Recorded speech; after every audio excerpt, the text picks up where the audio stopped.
Hey truckers, today we're seeing part 13 of From Enemies to Lovers, a hidden marriage story. Let's dive into the video. At Philadelphia Jetty. Above the surface of the sea, the mist slowly subsided and the sun rose. Golden light reflected upon the buoyant waves of the sea, but gloom was apparent on his face. "Where's she?" The man rushed over with everyone only to find an empty rundown car.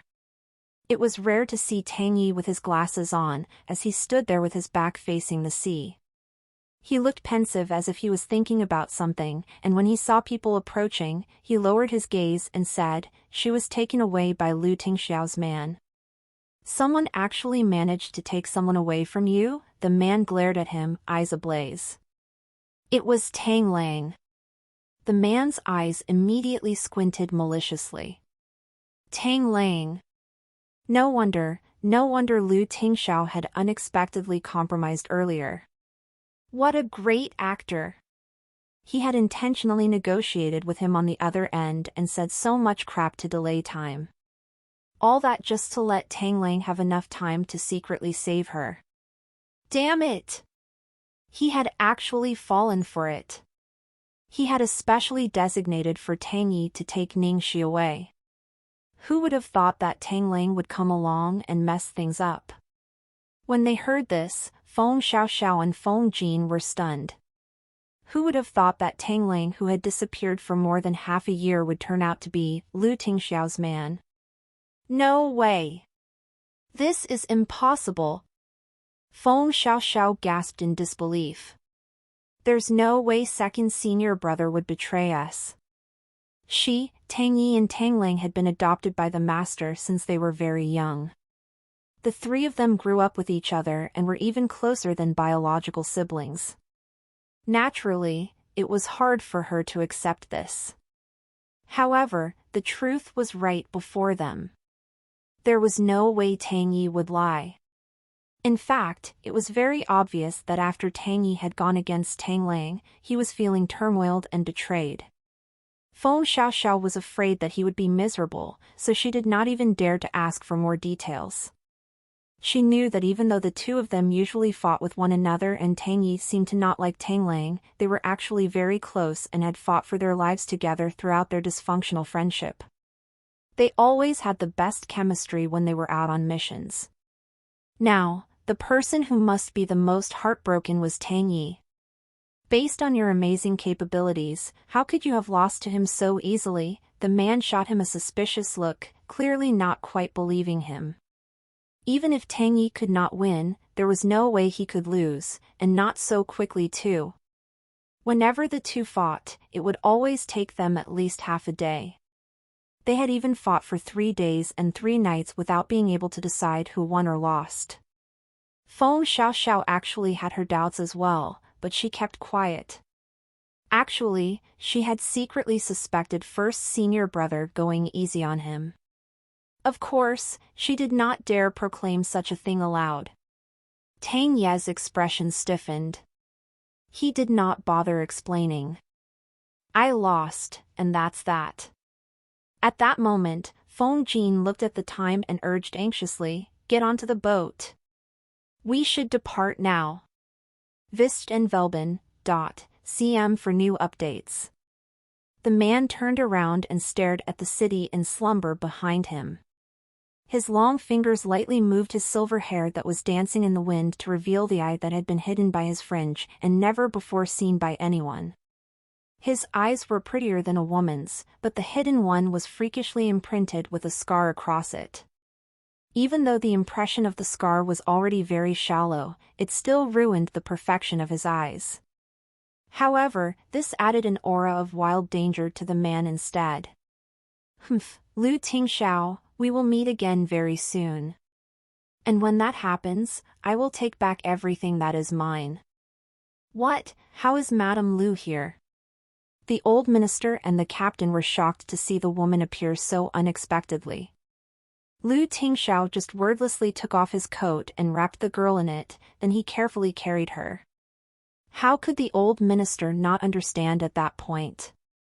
Lu Tingxiao had not trusted them at all, and he long had other tricks up his sleeves.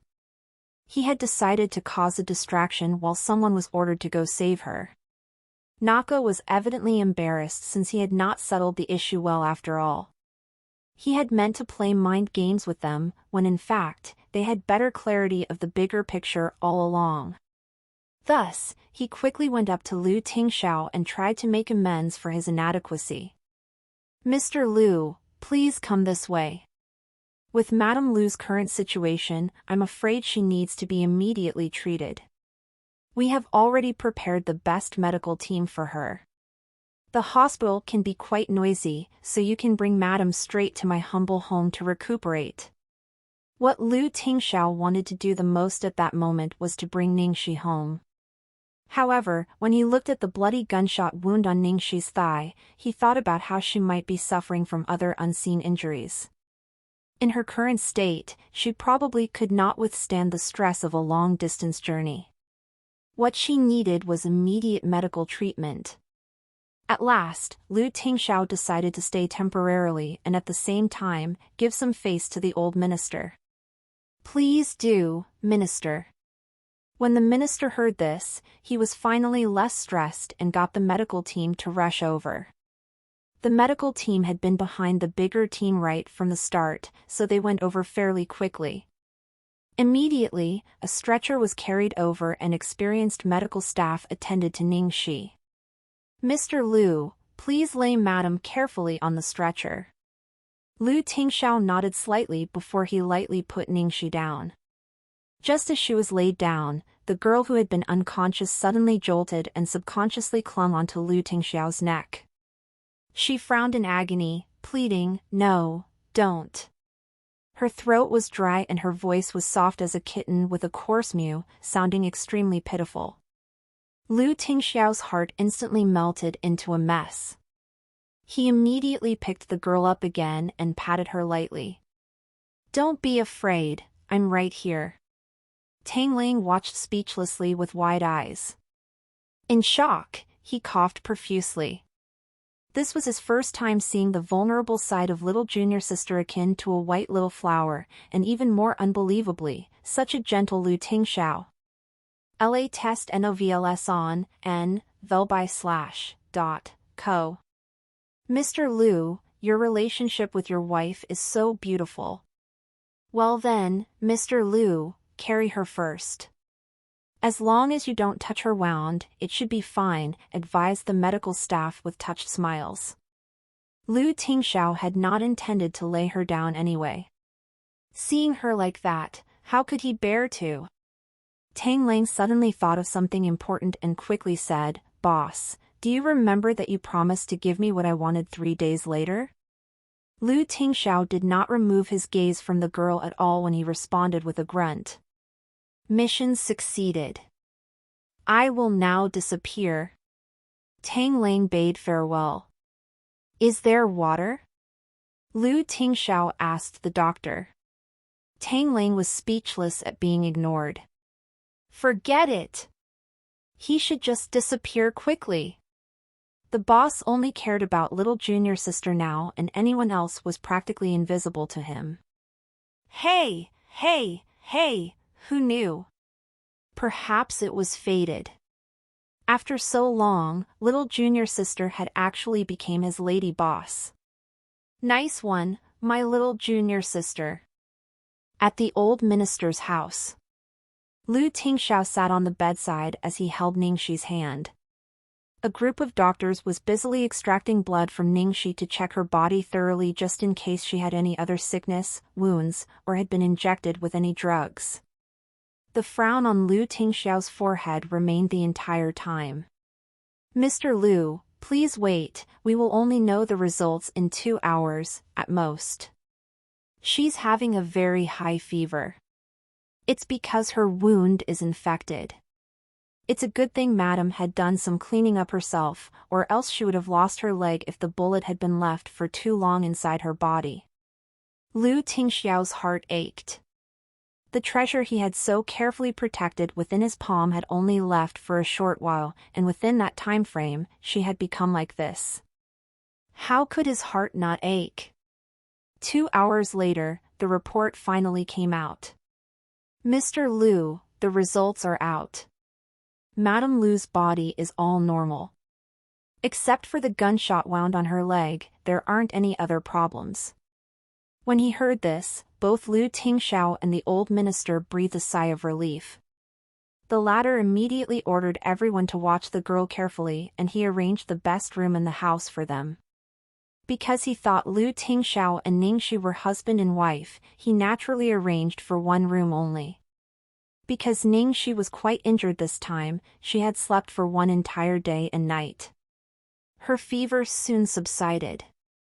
To please Liu Tingxiao, the old minister had organized a dinner at the lobby with many high-ranking officials and business moguls invited as guests. At the dinner, they all had a multitude of words of admiration and concern for Liu Tingxiao. It's a good thing Madame Liu is safe this time, or else it would be hard for us to escape the blame. Exactly. God bless the good ones like Madame Liu. Liu Tingxiao did not correct anyone who called Ningxi his wife. In that case, the distinction between a wife and a lover was very different. To have America mobilize their military resources for any woman would obviously be a little hard to explain, so he had just called Ningxi his wife right from the beginning. It was impossible that these people would investigate if he really was married either.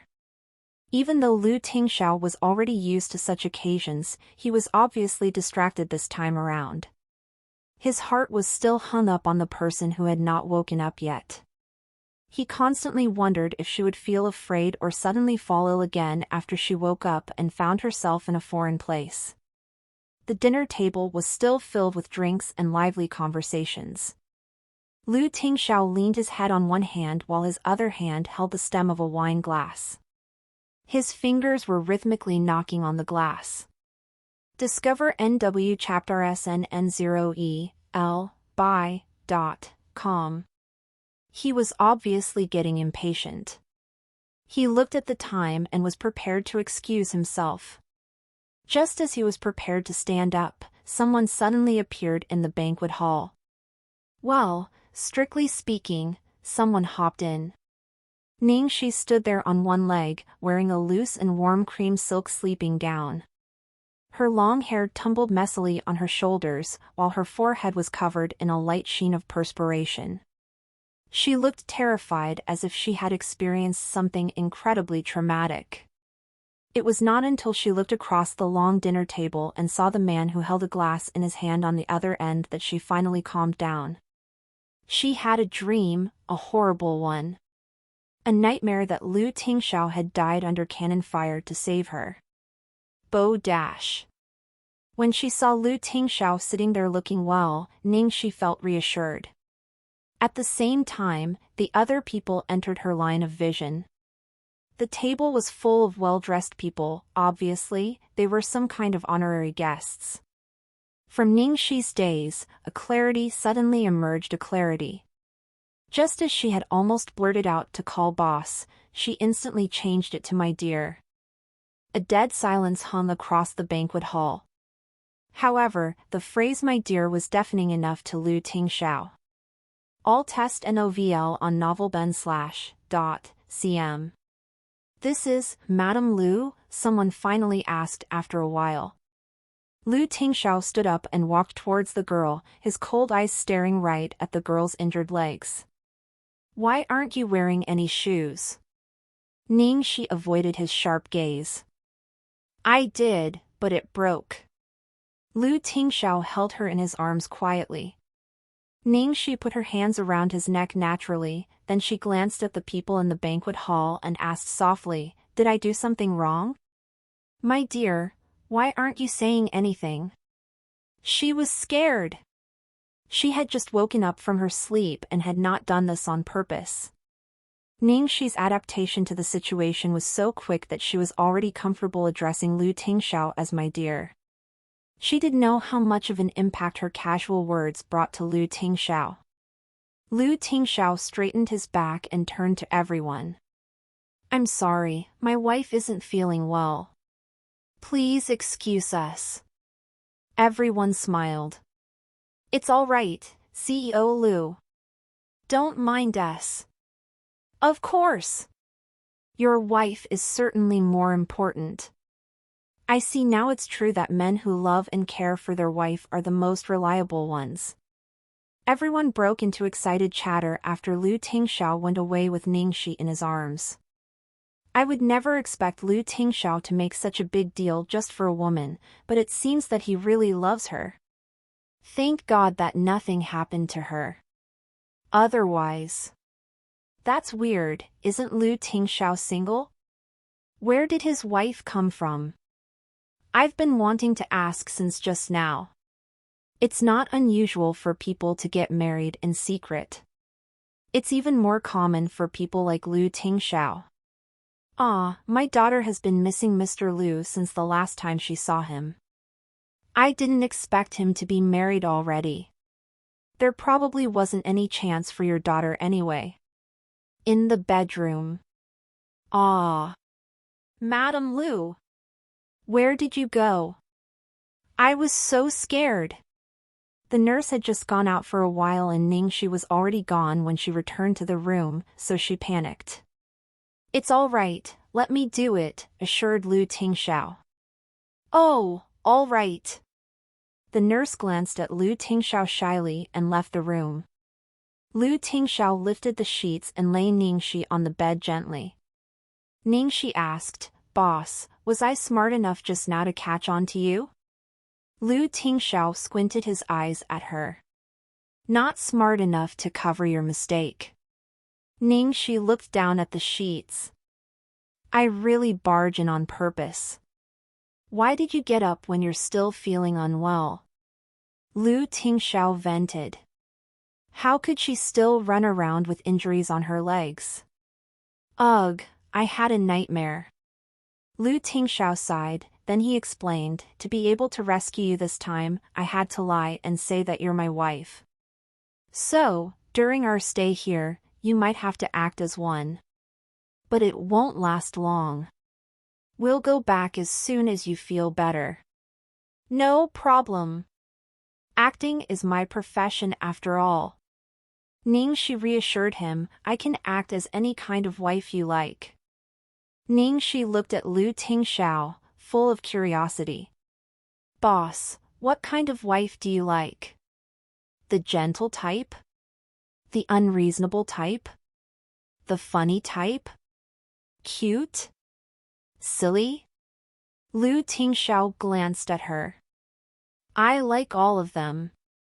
Ningxi smirked. Boss, you're terribly greedy. Because that's all you. Because she embodied those characteristics, he liked all of them. Ningxi remained silent. Since she was still feeling weak, she was afraid that her heart could not withstand his flirtatious advances. At a 5-star hotel in DC. There was still no news of Ningxi after 3 days and Gui Qisheng was extremely worried. My, who did you ask help from last night?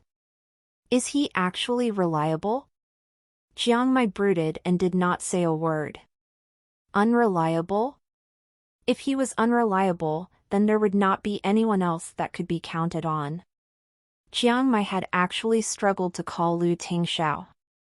He hated himself for being so helpless and useless. He could not stand that he was unable to protect the woman he loved and had to rely on someone else's help. He believed in karma now. He was so used to breaking girls' hearts and now he was paying the price. He had called Ching Feng for an update earlier on and realized that the problem was much bigger than he thought, so he did not want to keep disturbing him. But considering that some time had already passed, could there be some latest news? He decided to make a phone call.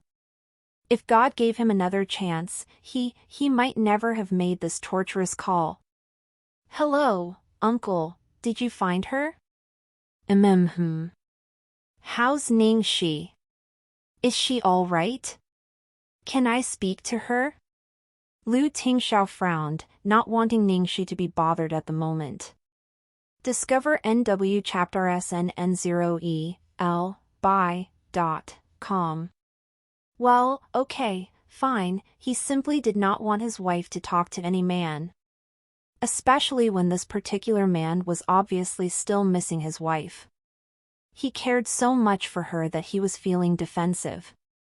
Ningxi was measuring her temperature when her sharp hearing senses picked up Jiang Mai's voice and she panicked. "Ah! I've gone missing. The crew must be worried sick. Dear, let me talk to him." From various aspects, Ningxi really was an exceptional actress. The speed of putting herself into the role and her professionalism, no one could ever know. Lu Tingxiao nodded curtly and handed her the phone. Ningxi quickly greeted, "Hello, Jiang Mai." "Ningxiao Shi. What have you done?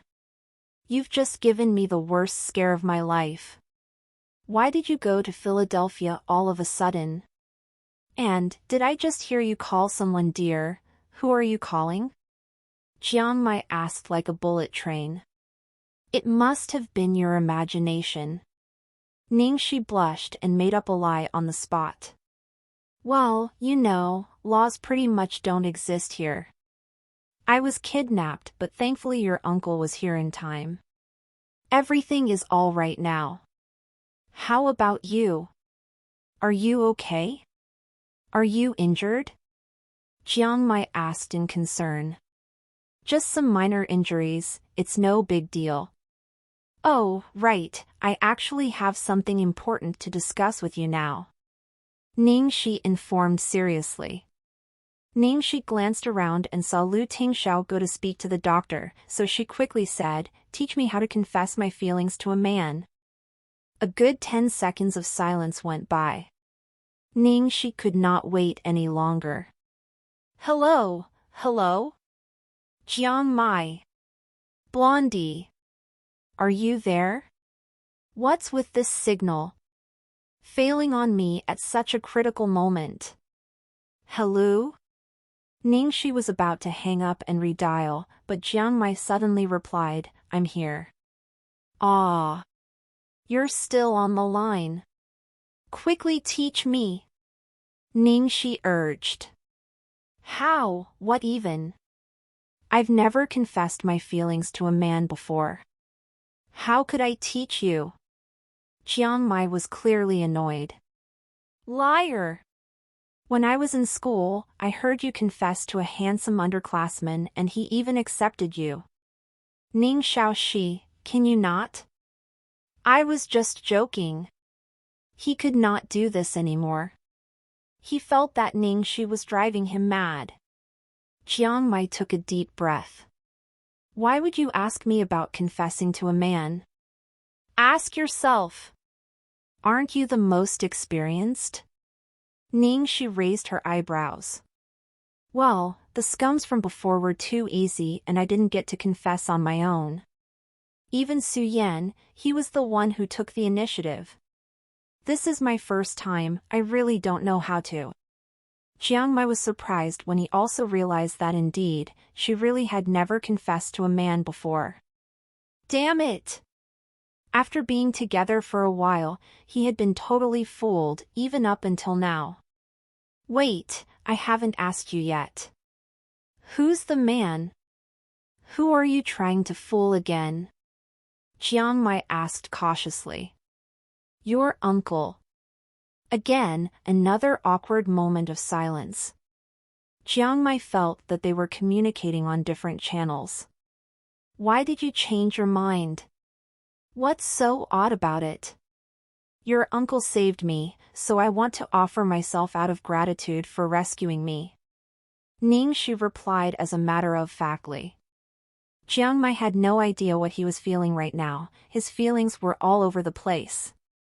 So, it's just because of this? What if the one who rescued her had been himself and not Lu Tingxiao? Then, would she? He had just given his chance away. To Lu Tingxiao. What else could it be? Ningxi replied. Get your Avrite ovals at no/v/e/lbn.com. The thought lingered in Jiang Mai's mind and he could not help but ask her, if it was I who came to your rescue, would you have offered yourself to me as well?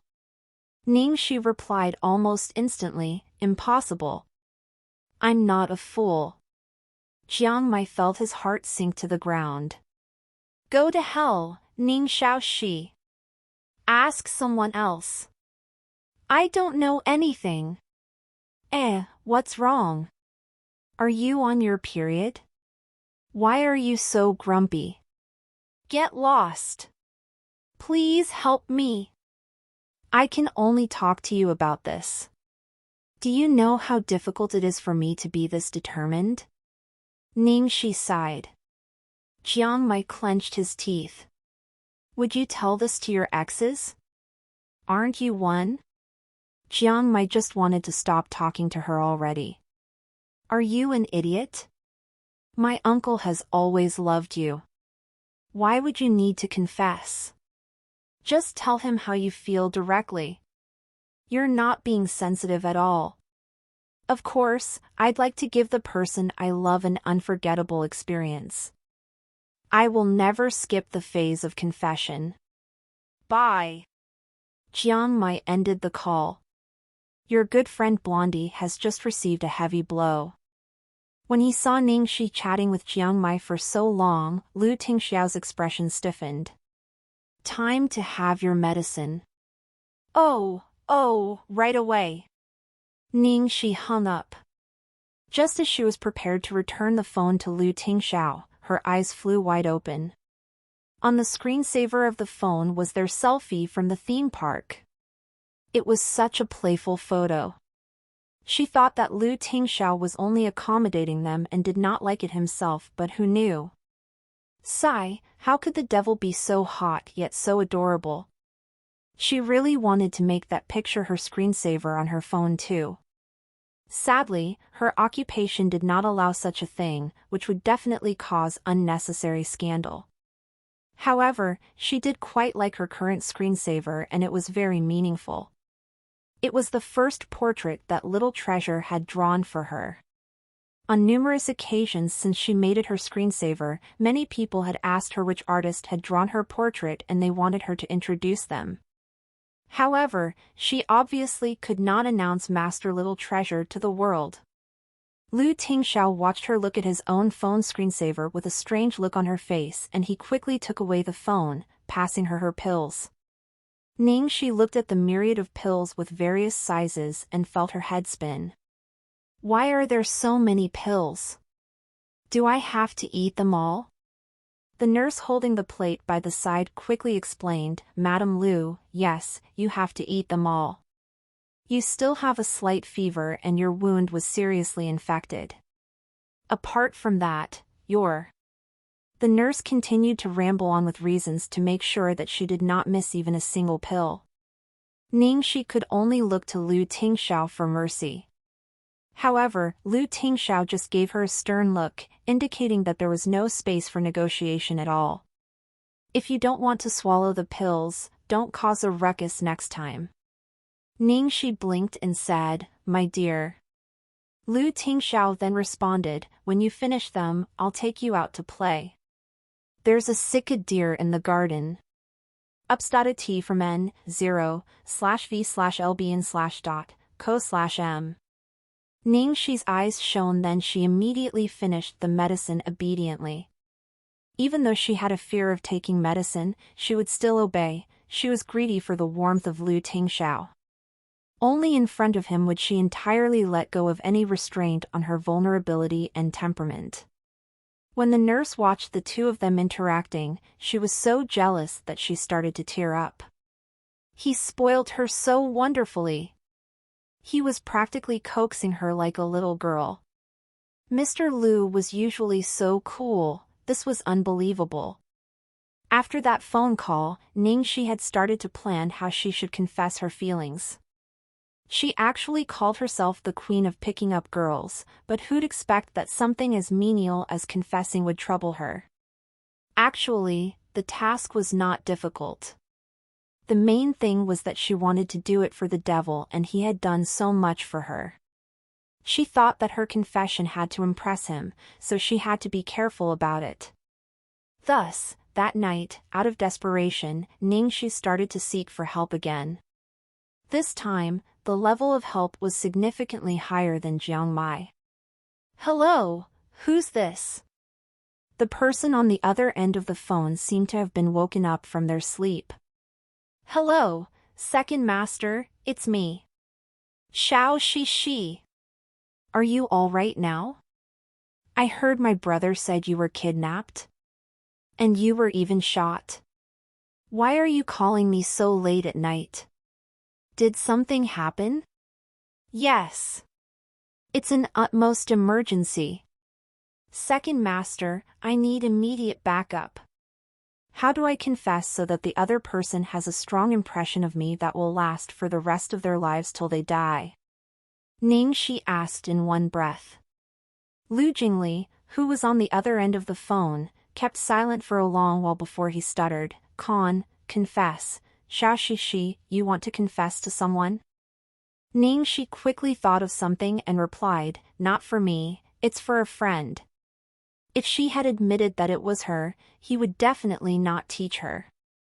However, Lu Jingli was pretty sharp and was instantly filled with righteous indignation. You're lying, it's definitely for yourself. Which punk do you want to confess to?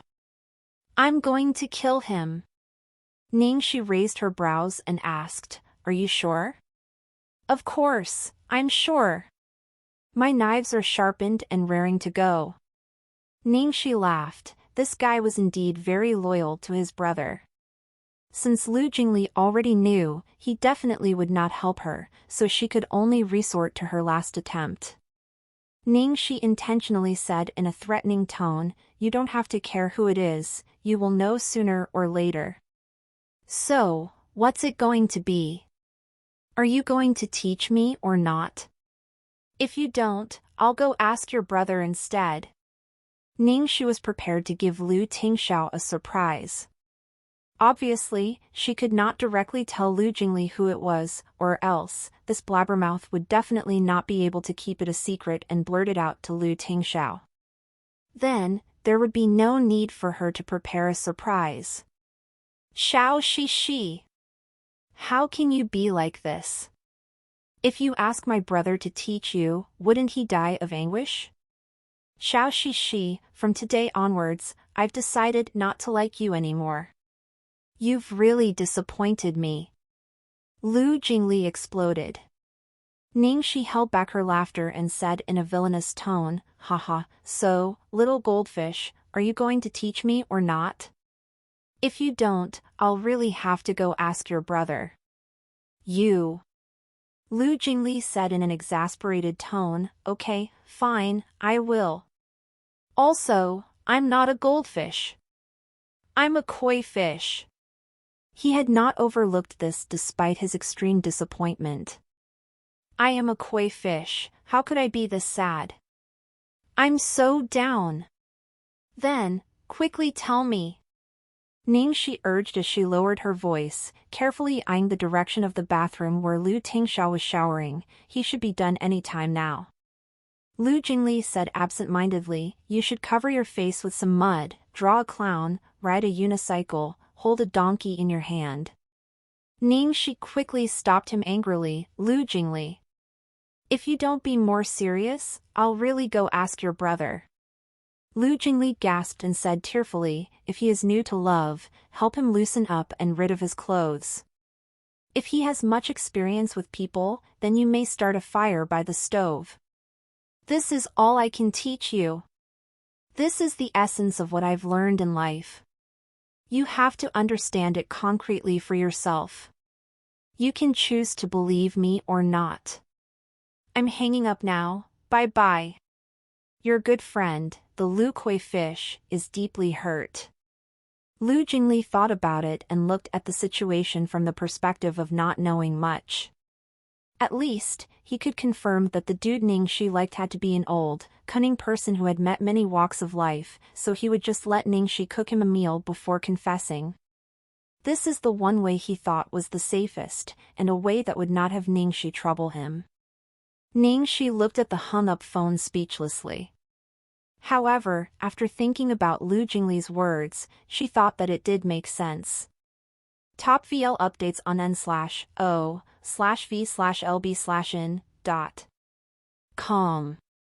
This logic of his was something she understood. However, she was momentarily limited by her thought process. She still wanted to cause a ruckus. But changing her modus operandi wasn't a bad idea either. Someone new to love would use the seduction method. Someone who had met many people would need the culinary tricks. Lu Tingxiao had never been in love for the past, so he definitely counted as being new to love. Pfft, Lu Jingli, what nonsense. The fact that you could offer such grand advice without knowing anything about the situation is spectacular. Not sleeping yet? When Lu Tingxiao got out of the shower, he saw that Ningxi was still on the phone talking and jotting something down in her book. She looked very excited, making him frown out of curiosity. I shall go now. Ningxi quickly shoved the notebook like her treasure under the pillow. Then, she started to plan her big confession. Lu Tingxiao looked at the pillow and was slightly suspicious, but he did not take her actions too much to heart. Have you taken your medicine? Ningxi nodded, her gaze falling on Lu Tingxiao's chest muscles that moved fluidly under his pajamas and started evaluating them appreciatively. I have. I've drunk the milk too. Ugh, this kind of confession, would it really be memorable enough for him to take to his deathbed? Did she really not need to do it on some mountain 8,000 meters above sea level, then shout it out to the whole world? Did she not have to do something outrageous or in public? She felt like doing so would be fitting of the devil's level. Okay, never mind, she did not have that sort of capability anyway. Lu Tingxiao used his towel to dry his wet hair, then walked closer to her to touch her forehead with his warm and damp hand. Good, your fever is gone. Ningxi was already prepared to carry out her plan when the phone rang, causing her frustration and annoyance to peak. Explore new ovals on nvelbai.com. Who was it? Lu Tingxiao walked to the table and glanced at his phone before picking it up. Hello? Hello? Bro. Lu Jingli's voice sounded teary and low, as if he was trying to tell him something privately. What is it? Lu Tingxiao had never heard Lu Jingli that sad before. He frowned and wondered if something had happened back home. Bro, is Xiao Shishi beside you? Lu Jingli asked. Yes. Then, walk away further to speak to me, don't let her hear our conversation. I want to report something to you. Lu Jingli said in a hushed tone. Lu Tingxiao was confused, but he still obeyed and walked to the balcony. Speak.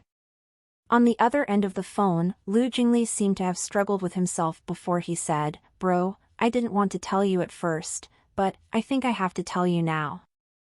It's better as compared to you finding out without being mentally prepared at all, so I still think that telling you now would be better. You could save yourself from being sad when you find out later. What is it? Lu Tingxiao frowned, sensing something bad. Lu Jingli took a deep breath and said word by word, Xiao Shishi wants to confess to that person. Lu Tingxiao's face instantly went blank. What did you say? Lu Jingli glumly said, Xiao Shishi wants to confess her feelings to the man she likes. Just now, she called me to tell me personally. She even made me help her come up with a plan. There was a dead silence over the phone. It was not sure how long had passed, but Lu Jingli's anxious heart was about to explode when finally Lu Tingxiao spoke, Is it? Bro, are you okay? Lu Jingli asked, his stomach uneasy with worry. I'm fine. There was no oddity detected in Lu Tingxiao's tone. Nevertheless, Lu Jingli was even more worried now and he could only helplessly console, but, bro, you don't have to be too worried. Xiao Shishi had only said she would confess, but she might not necessarily be successful. Truthfully, when he was consoling his brother, he did not quite believe himself. When he thought about Xiao Shishi's capabilities, added with her sincerity and a serious approach, her success rate was quite high. So much so that there was close to no possibilities of her failing. The more he thought about it, the sadder he felt. Not too long before this, he had suspected Xiao Shishi of being slightly interested in his brother, and he was prepared to test her. Who would have thought that when they finally found her and before he could test her, he would receive such a shockingly horrible news? Lu Jingli told his brother earnestly, "Because she threatened me, she would ask you instead, so I had to simply teach her a little. I told her that if the other person has met many people, she should cook for him. And if he is new to love, she should use the seduction method. I'm guessing she's definitely prepared to cook." Wait, what if she combines my methods and cooks before seducing? Oh, bro, I've let you down. While Lu Jingli was still rambling on, Lu Tingxiao felt his brother's voice fading away, and even the world around him seemed to be dissolving into the background. The instant he heard Lu Jingli say that Ningxi wanted to confess to that man, he felt like he was being smashed by planets into ashes beneath his calm surface. All his bloodthirsty, negative emotions were running through his veins, colliding against the rationale of not wanting to hurt her. These thoughts kept clashing within him, and it felt as if it was going to tear him apart. His heart, it ached so much, it was about to explode. Ningxi tossed and turned on the bed for quite a while before Lu Tingxiao finally finished his phone call and entered the room. She noticed that he seemed slightly out of place. It was like the phenomena of an eclipse, whereby all light had instantly vanished, taking away with it all emotions and liveliness. Ningxi suddenly thought of something based on her observations. She instantly started cursing in her heart. God damn it! That call earlier wouldn't have been from that Lu Jingli, would it? Did he tell Lu Tingxiao everything? No need to wonder further. He definitely did. Or else, Lu Tingxiao wouldn't look like this. Ups.at from n0/v/lbn/.co/m. She initially thought that in order to avoid hurting Lu Tingxiao, Lu Jingli definitely wouldn't tell him. But he still went ahead anyway. Damn it! She had initially wanted to prepare for a little while more, arg. But from the looks of the devil's expression now. Obviously, he was not preparing to explode with his silence, but preparing to self-destruct with it.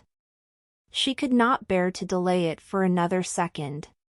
She had to speed up her plan now.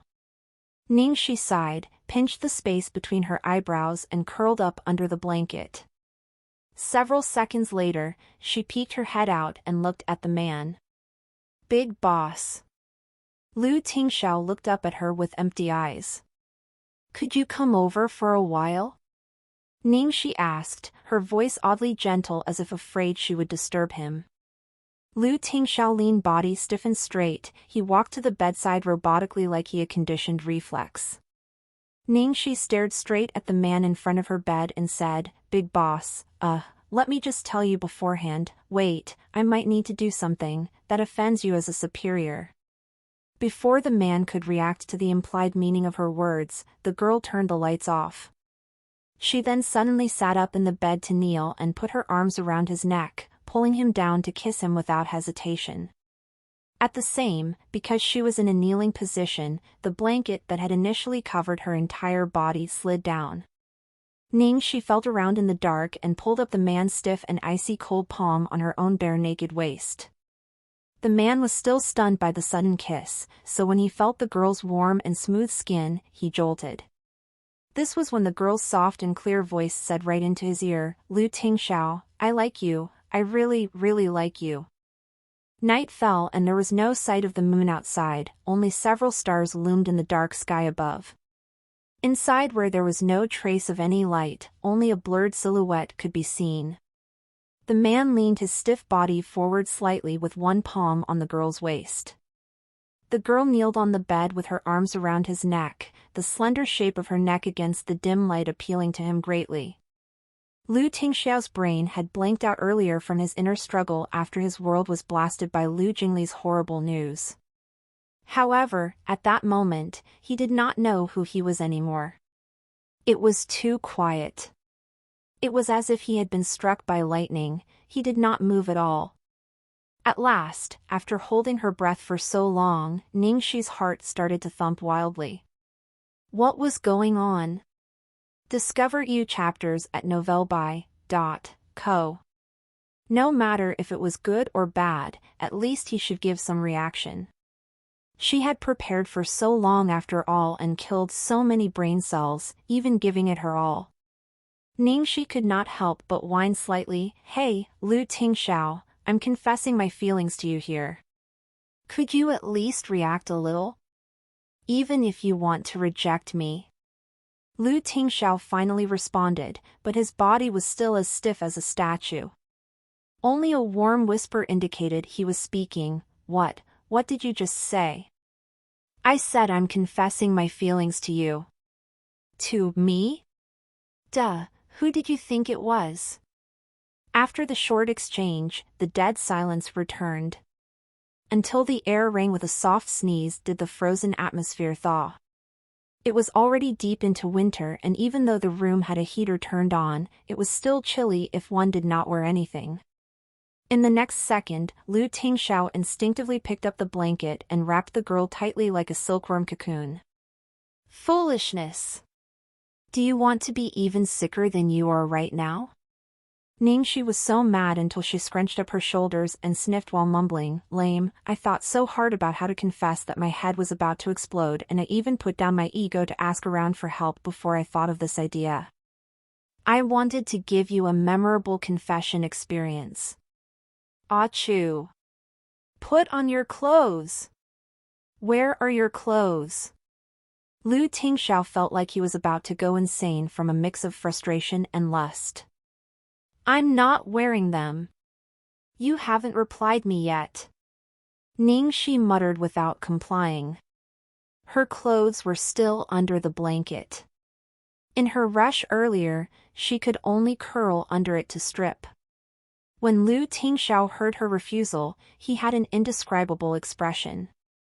Do you still need me to respond? Ningxi's eyes shone, then she asked, Then, are you very surprised? Is this memorable enough? I still think this way of confessing my feelings is too common and not exciting enough. It's all Lu Jingli's fault, his big mouth. I wanted more time to prepare myself for it to be perfect and wait till at least tomorrow. Just now, I saw that you had probably misunderstood what Lu Jingli blabbered to you about, and I was worried that you would think nonsensically, so I had to do it now, at the last minute, and that caused me to be so rushed. Listening to the girl ramble on with her incessant complaints, Lu Tingxiao did not know what to say. His long fingers covered his forehead helplessly, then he held up her hand and brought the other hand to cover his left chest. His tone sounded awkward and hoarse as if he had just returned from hell. Not exciting enough? My heart, it was about to stop beating from that fright you gave me. What more do you want? Was it that serious? Ningxi blinked. She was only afraid that it would not be exciting and special enough. She didn't think that she would have possibly overdone it. Yet, the truth was right before her. Underneath her palm, the frequency of Lu Tingxiao's heartbeat was messed up as if he had been poisoned, and she even detected that it skipped half a beat. Ningxi had to believe it now, she had really overdone it. Thus, she started to find excuses. You can't blame me for this. If you really want to blame someone, it would be your brother. He taught me this idea. It's all his fault for being too corrupted. Actually, she really could not blame Lu Jingli. Lu Jingli had completely directed her towards the pure and safe way. Who would have known that it would be misunderstood? At that moment, at Lu Jingli's bungalow in China, a certain koi fish was hugging his pillow and sobbing in silence. The good days had come to an end, and he was not sure how he could survive the upcoming seasons of misery. How about he just run away from home? No, he should just become a monk and take baby little Treasure with him.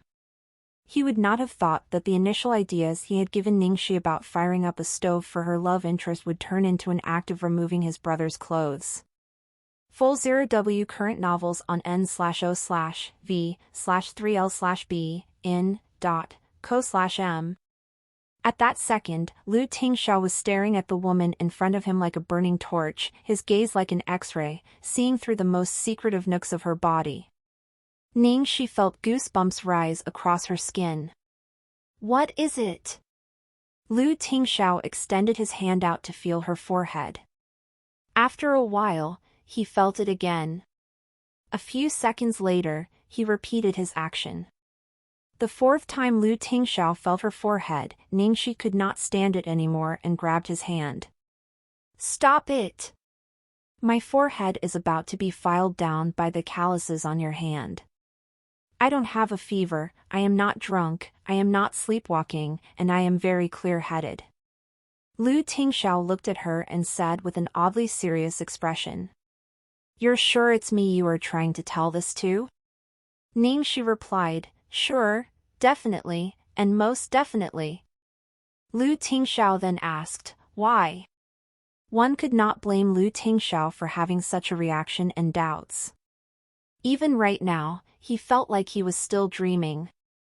The truth was that what had just happened tonight was definitely the biggest plot twist and the most unexpected surprise of his life.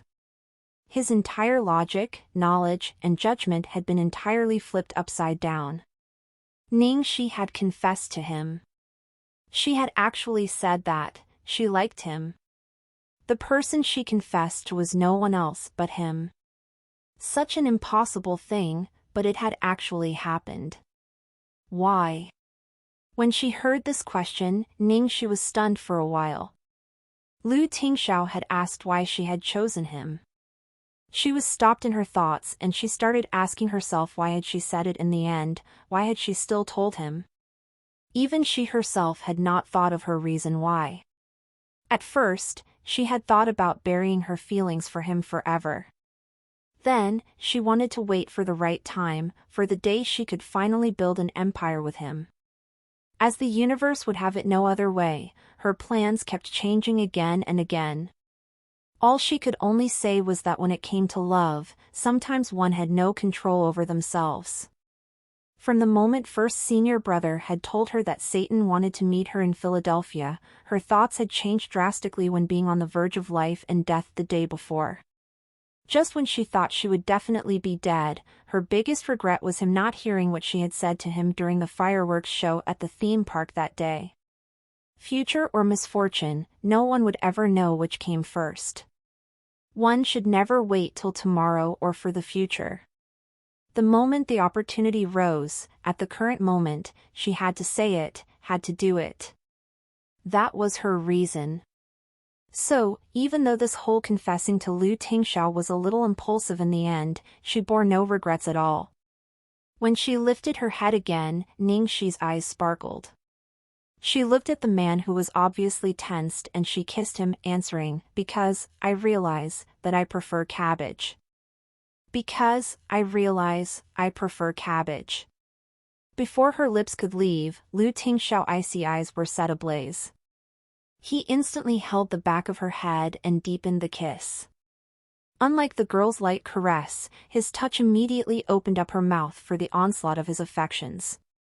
In the quiet room, they could barely hear the indistinct sounds of sloppy kisses and the friction between their clothes as their passion lit up the air in that silent night. Lu Tingxiao had enveloped the girl and her blanket together in his embrace as he kissed her. His hand involuntarily dived into the blanket, tracing her neck and following her spine all the way down to the tailbone, until he touched the only clothing item left on her. This brat had actually thoroughly stripped everything off, except for her thin little panties. She was not wearing anything. Damn it! There were signs of Lu Tingxiao giving in to his hunger as he held her jaw and kissed even more aggressively. Ningxi felt lightheaded as her lips were sucked numb and she felt coarse fingers rippling across her skin, evoking waves of trembles. She was not very used to this foreign feeling, yet she did not feel any rejection and disgust like she had in the past. Even though she was clear that he was on the dangerous verge of losing control, she still felt assured. Simply because this person was him.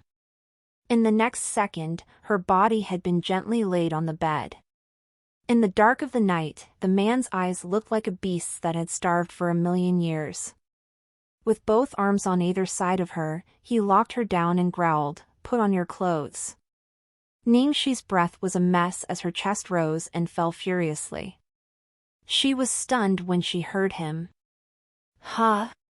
When she was slightly clear-headed, Ningxi blinked and asked, "You sure you want me to put them on? Why do I feel like this doesn't seem like it's progressing right? Like you're not following the script?" "What script?" the man asked in a hoarse voice. Ningxi thought about it quite seriously. Well, the point is the male lead would definitely not allow the female lead to put on her clothes. Shouldn't we pour our hearts out to each other, then melt into one another fierily and spend the night together? Lu Tingxiao gritted his teeth and leaned forward, nipping on her lips. "You sure your body can handle that now?" This dangerous tone made Ningxi shiver. She shook her head like a wave had just hit her. Even if she did not have any wounds on her and could still jump around, she felt suffocated. "Wait! Does this mean you really did consider following the script? You only stopped because of my wound." Ningxi thought about it, then said, "I remember, when I first met you, you told me that you'd only sleep with someone if marriage was at the forefront?" Lu Tingxiao's eyes squinted coolly. "Do you not want to be responsible for me?" Ningxi was stunned again and propped herself up on her elbows. Something's not right. This script still isn't right. Shouldn't the man be responsible for the woman? Lu Tingxiao nodded slowly. "That's fine with me too." Ningxi did not know what to say. She had fallen for the trap. She really could not be distracted at all when talking to the devil. Thus, tonight, Ningxi had to start considering another problem. Full 0W current novels on n/o/v/3l/b in.co/m. Her confession was done out of passion in the heat of the moment. Then, what about after the confession? How could she settle this? And now she and Lu Tingxiao, what was their relationship with each other now? Lu Tingxiao looked down and saw some red marks on his shoulder as a result of being accidentally scratched by Ningxi. "When am I going to attend your wedding?" Tang Lang teased. The ice in Lu Tingxiao's eyes melted slightly. "I'll leave that up to her." When he noticed that Lu Tingxiao had obviously become gentler and had a loving look whenever he mentioned Ningxi, Tang Lang, who was smiling outwardly, could not help but worry. Up to her? If it was up to little junior sister, he would never be able to attend their wedding in this lifetime. Based on what he knew, little junior sister was a strong believer against marriage. He really did not believe that anyone had the capabilities to convince her to enter the graveyard called marriage, even if it was Lu Tingxiao himself. He was not sure what Ningxi and Lu Tingxiao's current relationship status was. Sugar daddy? Lover? Or partner? No matter which one it was, he did not think too confidently of the outcome of their relationship because their personalities, occupations, lives, backgrounds, and even principles were much too different. Little junior sister's wild and untamed personality against Lu Tingxiao's cool and arrogant ice stature were simply too clashing. He could not imagine how it was like when the both of them were together, including their positions in bed. When dawn broke, Ningxi opened her eyes in a phase. She subconsciously looked around and saw that Lu Tingxiao was already awake, sitting on the sofa opposite her. He had a laptop on his lap as he looked at the graphs and numbers on his screen with full focus. The light streamed through the windows and highlighted his hair, layering it with a golden beam, making him an unbelievably beautiful sight. She thought to herself, the most beautiful thing in this world must be waking up early in the morning with sunlight and you by my side. As if noticing he was being stared at, Lu Tingxiao looked up from the screen and met the girl's eyes. You're awake. Ningxi nodded and yawned. Lu Tingxiao put his laptop down, standing up and walking towards the bed. He then bent down and caught her lips in his. At first, it was just a light graze, then it went deeper and became more passionate. The wet trail of kisses continued all the way to her neck and left a red mark. Ningxi subconsciously arched her back and her fingers found the bed sheet beneath her to clench it tightly, using it as her tool to control her desires. Get the latest CHDers on n/velbin.com. She had just woken up and was overwhelmed by such a dizzying kiss. Even though her conscience was not entirely clear, her body had definitely woken up. When the man's head went further south, Ningxi started to panic and pushed him away. Hey, it's too early. You seduced me first. The man's voice was husky and full of heat. Ningxi was confused. I seduced you? When did I seduce you? I just woke up. I didn't do anything apart from open my eyes. You gave me that look, said Lu Tingxiao, his eyes locked onto her. What look? Ningxi blinked and tried to recall. It seemed like Lu Tingxiao had an issue with the way she looked at him earlier. Since confessing to Lu Tingxiao last night, she had let her guard down and shed all disguise, inevitably revealing her true feelings. Ningxi held the man's face in her tiny hands and could not help but laugh. Big boss, you're too easily seduced, aren't you? What happened to being a male god who can resist all earthly temptations? The man's response was to kiss her again. Ningxi. Let's go home. The doctor said your injury is stable, so you can move about now. Okay. I've meaning to go home. The two clung onto each other in bed for a while before they finally got up. When Ningxi was putting on her clothes, she was upset to find that her entire body, even all the way down, was covered in hickeys. It was a good thing that it was winter now, so she could wear something with a high collar to cover up. When she asked the nurse for a turtleneck sweater, she still felt a little awkward. The nurse did not look very old, but she was married. When she heard what Ningxi asked for, she immediately could guess why and said, this Mr. Lu, madam, you're still injured. Why couldn't he control himself a little? The wound must have opened up. That kind of injury can very easily be affected. I even especially reminded him that it's best that the two of you not be in the same room for this period of time. Ningxi's wound was on her inner thigh. If they wanted to do a certain act, the wound would indeed stand reopening easily. The nurse was very worried and she kept mumbling to herself. Ningxi held her forehead and had to just say straightforwardly, "Nurse, don't worry, we didn't do anything." How awkward! Who would have known that the nurse would even remind Lu Tingxiao of something like that? She was really professional. Well, if you didn't, that's good. Mr. Lu really loves you. Although, the nurse was not very reassured. In fact, she was even more worried. But, to hold it in like that is not beneficial for Mr. Lu's body. How about I teach you some other ways? If you don't do it, you can still deal with the tension. You don't have to be shy. Ningxi felt uncomfortable.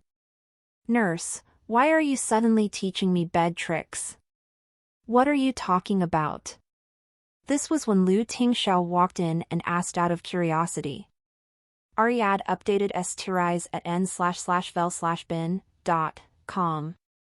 Ningxi quickly looked innocent and said, nothing. Let's go, the flight's been booked. Okay. Ningxi naturally hurled out both hands towards him. Lu Tingxiao walked over, bent down and carried her like a damsel in distress. When the both of them were leaving, the old minister led a huge group of people to send them off. In fact, the send-off was oddly grand. Even Ningxi felt a little guilty for her superb acting skills. Lu Tingxiao had booked an international airline and not a helicopter since the flight in the former would be stabler. The first-class cabin was very spacious and comfortable.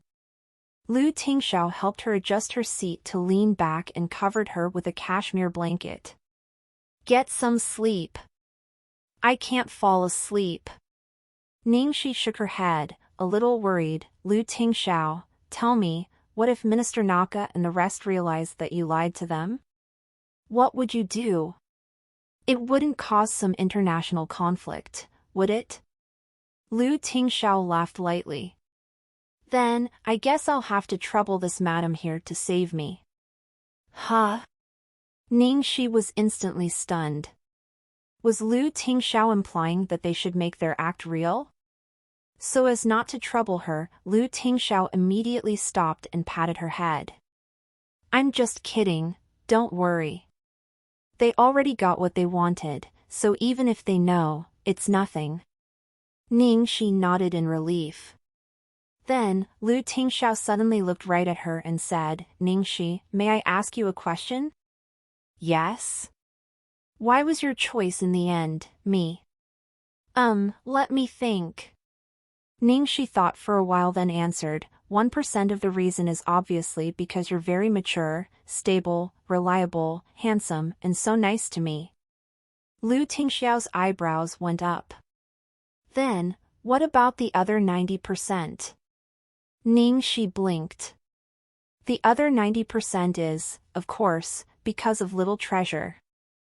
Ningxi said, "The other 90% is, of course, because of Little Treasure." Lu Tingxiao was speechless. Little Treasure was such a huge bonus, wasn't it a little too much? He instantly added 99 points. He really did not know whether to be happy or feel unhappy. When she saw the girl's cunning smile, Lu Tingxiao narrowed his eyes. "You." When Ningxi and Lu Tingxiao landed, it was already evening. Only the chauffeur came to pick them up. "Where's Jingli?" Lu Tingxiao casually asked when they got into the car. The chauffeur looked slightly awkward as he answered, "Second master is busy, so he could not personally come." When she heard this, Ningxi raised her brows and said, "Busy? I think he just doesn't want to see me." The chauffeur was speechless. Without revealing anything, Miss Ningxi could guess so accurately. Second master's words verbatim were, "I'm not going. I never want to see that woman again. From now on, where I am, she won't be near me, and where she is, I won't be there." Lu Tingxiao naturally guessed the reason Lu Jingli had not come too. "Should we explain to him?" Ningxi shook her head and scoffed, "No. Wait till he sees me for himself, I want to shock him. He, serves him right for being such a blabbermouth." The chauffeur watched the two of them in the back seat and thought that it was odd. Master and Miss Shaoxi seemed to be getting along so well. What was wrong? He subconsciously looked at Assistant Qing beside him suspiciously and shot him a look to say what's going on. Qing Feng looked back at him and did not say anything. He just replied with a look that said, "Who can I ask?" The point was that since Miss Ningxi had been rescued, the atmosphere had been different. He suspected that they had seen real love in times of need. However, whether this was true or not, he still had to observe for a while more. After all, in DC, the two of them were pretending to be husband and wife. He could not tell whether those loving ways and displays of affection were real or fake. As Qing Feng thought about this, in the back seat, Lu Tingxiao suddenly leaned over and kissed Ningxi. The chauffeur, who watched this scene play out through the rearview mirror, had a slip of his hand and almost lost control of the steering wheel. "Boss. I'm driving here. Can you not suddenly shock me?" Qing Feng was just stunned, and in his head only one thought remained: very good, no need for further observations. This was clearly hitting the nail on the board. Based on Boss' mature attitude, if the other person did not return his affections, he would definitely not make such a random move. My God! Did he just see what happened? Was he dreaming? The boss had been waiting for this day to come. Ah! Why did he feel even happier than falling in love himself? Behind, Ningxi was no less shocked than Qing Feng and the chauffeur up front. She quickly pushed Lu Tingxiao away. She could not help but blush as much as she tried to be calm. Hey, what are you doing? Don't do such nonsense in broad daylight. Most importantly, there were other people up front. Lu Tingxiao looked at her and said nonchalantly, "You were looking very cute earlier, I could not help it." Ningxi was speechless. What the hell? Was it her fault again?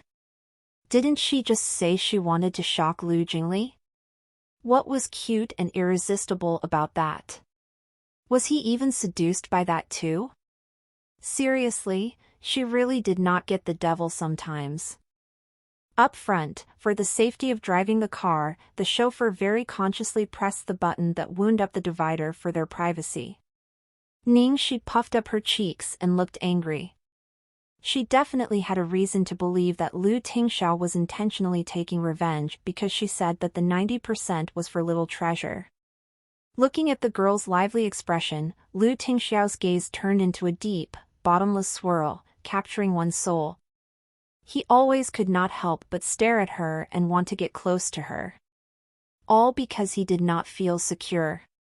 When they got down from the car, Lu Tingxiao walked her to the door of her apartment. Stay at home to rest well for the next few days. Don't run around, reminded Lu Tingxiao seriously. Ningxi nodded obediently. Definitely, with this leg of mine, even if I wanted to run, I couldn't. Lu Tingxiao looked suspiciously at her. He bet that even if both her legs were shot, it would not stop her from actively moving around. Ningxi knew that she had many bad past records, so she coughed lightly and reassured, "It's true, I guarantee that I won't run around. Take my word for it."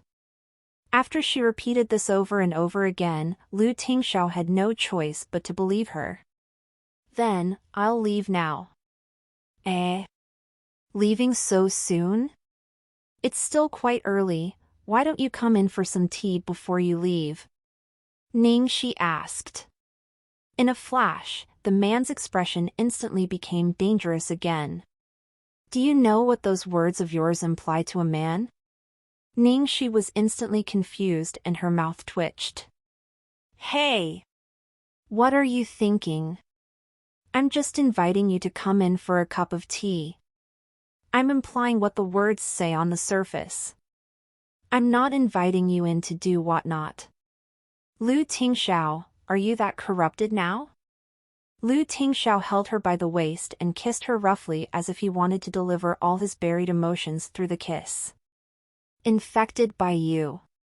Ningxi was speechless. Her fault again. Also, why was it that now whenever she and the devil were not on the same page, they would start kissing? After he left the Regal Riviera, Lu Tingxiao did not go home immediately. He went to the riverside instead. Boss, you're not going home? Qing Feng hesitated to ask. He had already gotten what he wanted. Why did it feel like the boss still had things weighing on his mind? Under the cold breeze across the river, Lu Tingxiao lit up a cigarette and did not say anything. Qing Feng did not want to ask too much either, so he just left. Lu Tingxiao obviously wanted to be alone for a while, that much Qing Feng could tell.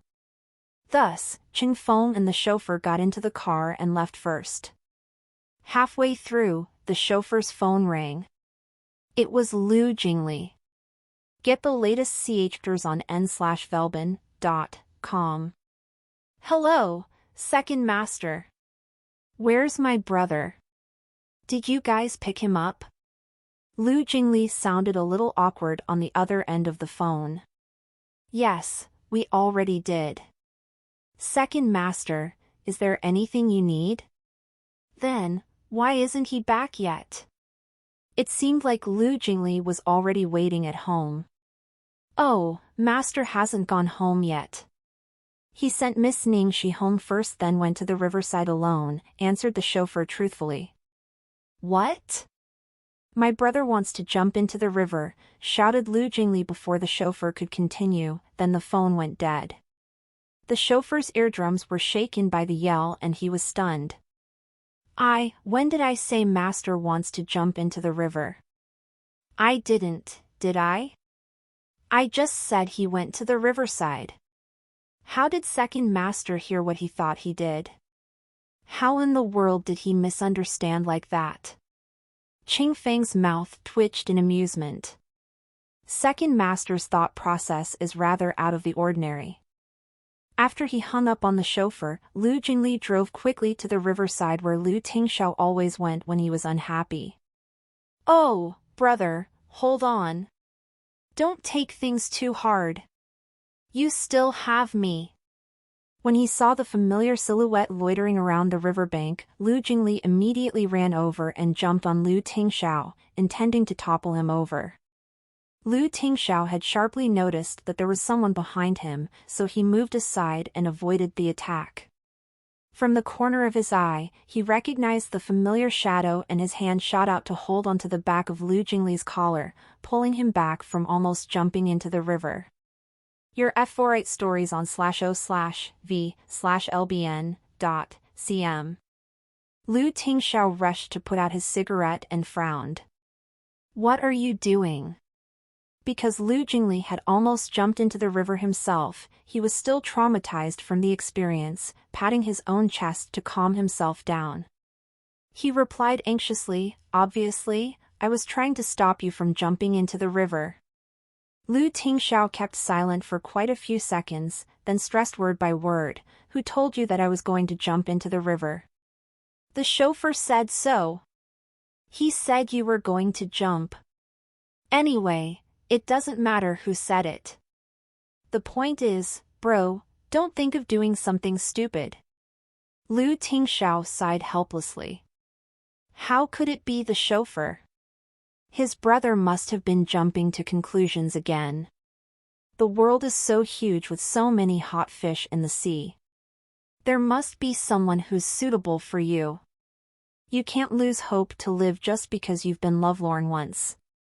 Lu Jingli advised till his mouth turned dry. Who told you I'm lovelorn? Lu Tingxiao asked, looking amused. Xiao Shishi has already confessed to whoever that is. She must have already succeeded. Lu Jingli looked upset. Lu Tingxiao looked at him like his brother was the wisest man on earth. Aha! I knew it! Bro, don't you or anyone else try to stop me. I must go and cut that wild man into pieces and throw him into the river to feed the fishes. Before he could finish, Lu Tingxiao's voice interrupted, the person she confessed to was me. Lu Jingli almost choked on his saliva and coughed in surprise. What? That wild man, wait. The person Xiao Shishi confessed to was you? Bro, did you get confused now that you've suffered such a heartbreaking provocation? Or are you just kidding? Lu Tingxiao shot him a look with a cool gaze. Obviously, he was neither joking nor was he confused. Lu Jingli himself felt like he was going crazy himself. Lu Jingli instantly exploded as he circled the same spot for about 49 times. Bro. Are you telling the truth? Did Xiao Shishi really confess to you? That's completely bewildering and illogical. There is no way, no way, no way. Why do I not understand this world anymore? Who am I, where am I, and what am I called? Lu Tingxiao stood in the midst of the river breeze and lit up another cigarette. To tell the truth, upon seeing Lu Jingli's reaction, he felt much more consoled because initially, he had decided to stay calm. No matter if it was the chauffeur's, Qing Feng's, or Lu Jingli's reaction, they were all exactly the same. Lu Jingli rambled on for a few minutes before he finally slowed down and thought about it. That's not right. Since Xiao Shishi has confessed to you, why do you still look lovelorn? And why are you here in the breeze? Lu Tingxiao replied, I'm feeling too emotional, I need to calm down. When he saw the way Lu Jingli choked at this piece of information, Lu Tingxiao could not help but smile. His heart, which was initially heavy, seemed to have lightened up a little. He did need to clear his head. All of this had happened too suddenly that it felt so surreal. He was afraid that he would wake up and realize that this was all a dream. Even more terrifying was the possibility of her only saying those words in the heat of the moment, that she would turn around and regret it. He was afraid that this happiness was a short-lived affair and that he would not overcome the clair de lune in her heart. After all, the biggest emptiness would be felt not from never possessing something, but from losing it after having a taste of it. Find the new ST Ovals on n/velben.com. Now, his happiness only brought torment to his heart. She had introduced him to Gong Xiangzi before as her boss, friend, master, and talent scouter. What about now? What was he to her? She might have just said those things impulsively after experiencing a life and death situation, not wanting to have any regrets. In such a situation, her feelings for him might have been intentionally heightened under such peril. And after she said what she did, what would come after? How about their future? She might not have even thought about it at all. The what-ifs made endless rounds in his heart and head over and over again, but he still did not want to ask her in the end. Even though he really wanted to know the answers were, he dared not to open it, fearing a case of Pandora's box. So, you're not lovelorn, but you're in love? Lu Jingli reiterated. Lu Tingxiao looked at the sun setting in the horizon of the river and said, maybe. Why do you say maybe? Since it's a case of mutual affection, shouldn't dating be naturally the next step? Wait, that's not right either. There are quite a few kinds of relationships that could come after seeing each other eye to eye. Not only romantic relationships, for example, a short one-night stand, or a few dates, or a long-term mistress. Lu Jingli was obviously an expert on this as he started to analyze the different kinds of possible relationships. Until he noticed his brother's face was cooler than the river breeze. He quickly stopped blabbering and coughed. Actually, did you guys do it since Xiao Shishi confessed to you? No, replied Lu Tingxiao curtly. However, that was because she had been injured. Otherwise, he was not too sure how things would have actually progressed. Even though he expected so. Lu Jingli still looked distraught and sighed, then consoled his brother, if you didn't, then that basically rules all the other possibilities, right? It must be a purely romantic relationship. All of a sudden, Lu Jingli's expression stiffened. Oh, crap, a romantic relationship seems to be even scarier. How did I forget that outcome? Lu Jingli anxiously scratched his head and said sadly, based on my investigations previously, none of Xiao Shishi's ex-boyfriends survived beyond a week. Most lasted about 3 or 4 days. There was even one who lasted for only 1 day. The one who lasted the longest seems to be Jiang Mai, which was for a week. The scariest thing is that Xiao Shishi is the type who will never date an ex. She is very cruel to all her ex-boyfriends, so there is definitely no possibility of making up after breaking up. This girl won't do what she did before, will she? Lu Jingli wrung his hands and anxiously asked, Bro, how long has it been since the two of you had this whole special thing going on? Lu Tingxiao's expression darkened as he uttered, it's only the first day. Logically, based on Ningxi's attitude towards him, she was agreeable to being an item with him, so Lu Tingxiao never knew where his confusion and insecurity came from. Now, after Lu Jingli had analyzed everything in his messy way, he somehow understood the gist of it. Even though his relationship with Ningxi was somewhat confirmed, it was like a rootless duckweed. At the risk of being damaged at the attack of the wind, it was simply too fragile. That was why he felt such anxiety creeping up on him. After he heard Lu Tingxiao's response, Lu Jingli whipped out a notebook and wrote something down as if he was noting down the date, then sympathized. "Bro, don't worry, just survive the next 7 days and you would have won half the battle, successfully defeating all the past romantic rivals." "Oh no, not all, there's still Su Yan. Su Yan has a pretty good record, arg, this is thinking too far ahead. Let's not go there first. Let's first survive the next few days." Then, he meaningfully patted Lu Tingxiao's shoulder and said, "Bro, I'll help you. I will use all my power from this lifetime to help you survive this hard pass. I definitely won't let you become an ex-boyfriend. Ex-boyfriend. Ex-boyfriend. Ex-boyfriend."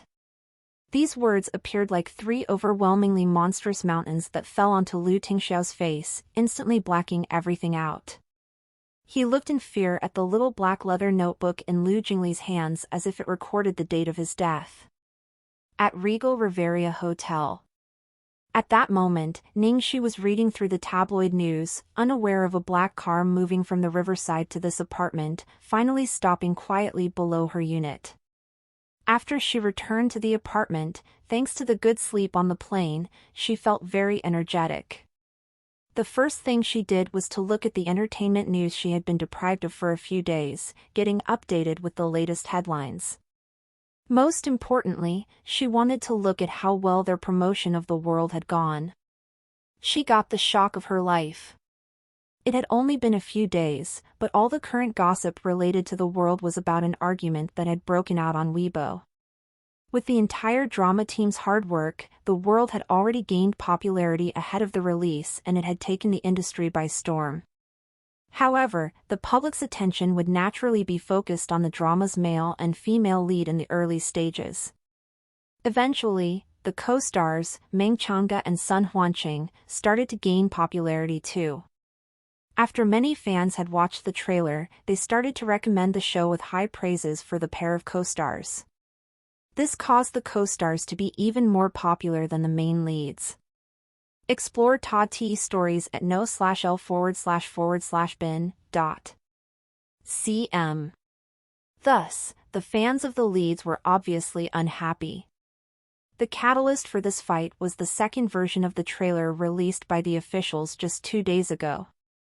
The drama team saw that since the co-stars were so popular, they decided to appeal to the audiences by editing in Ningxi and Jiang Mai's scenes on a level on par with Ning Xuelua and Zhao Xizhou's. Some fans had even calculated and highlighted that the screen time of the female co-star, Ningxi, was even more than the female lead, Ning Xuelua's, by 3 seconds. Now, Ning Xuelua's fans, who were already unhappy to begin with, exploded. "Hey! What's up with the drama team? Don't confuse the leads. Who's the female lead now?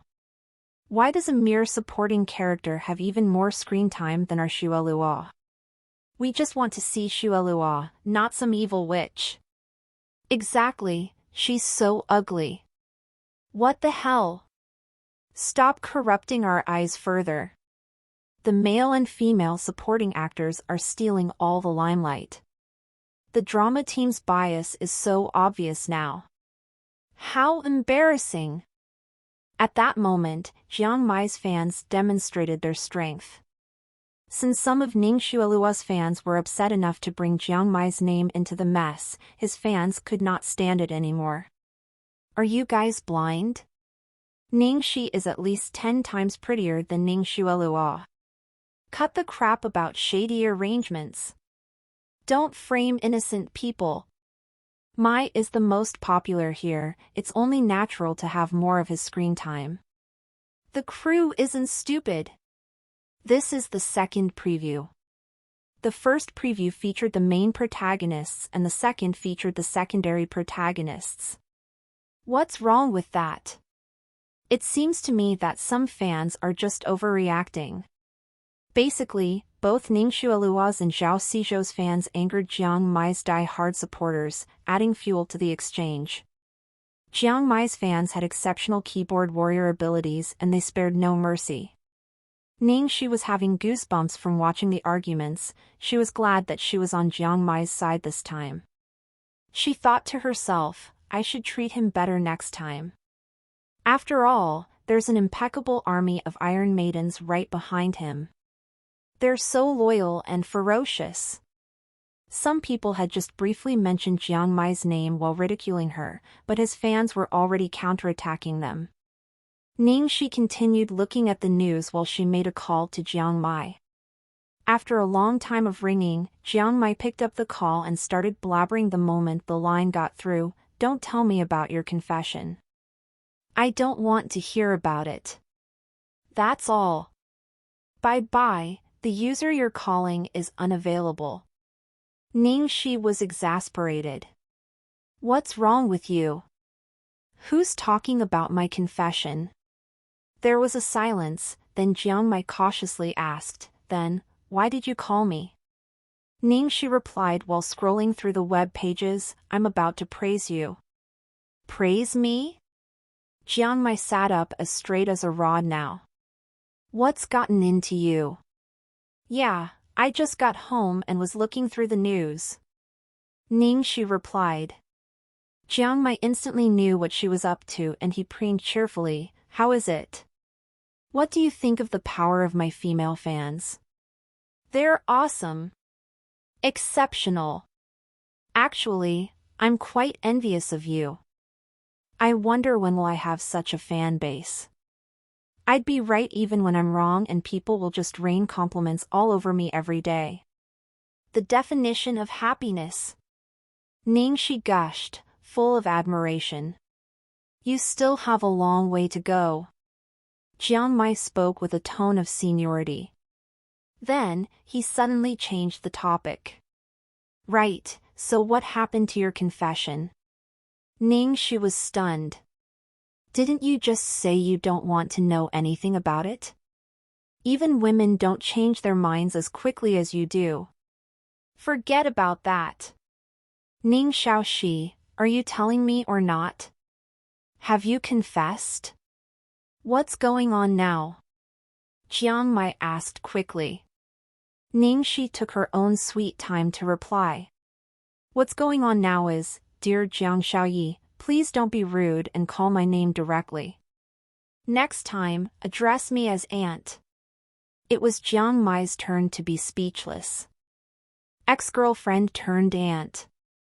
At that moment, Jiang Mai could only think of 3 words, what the heck?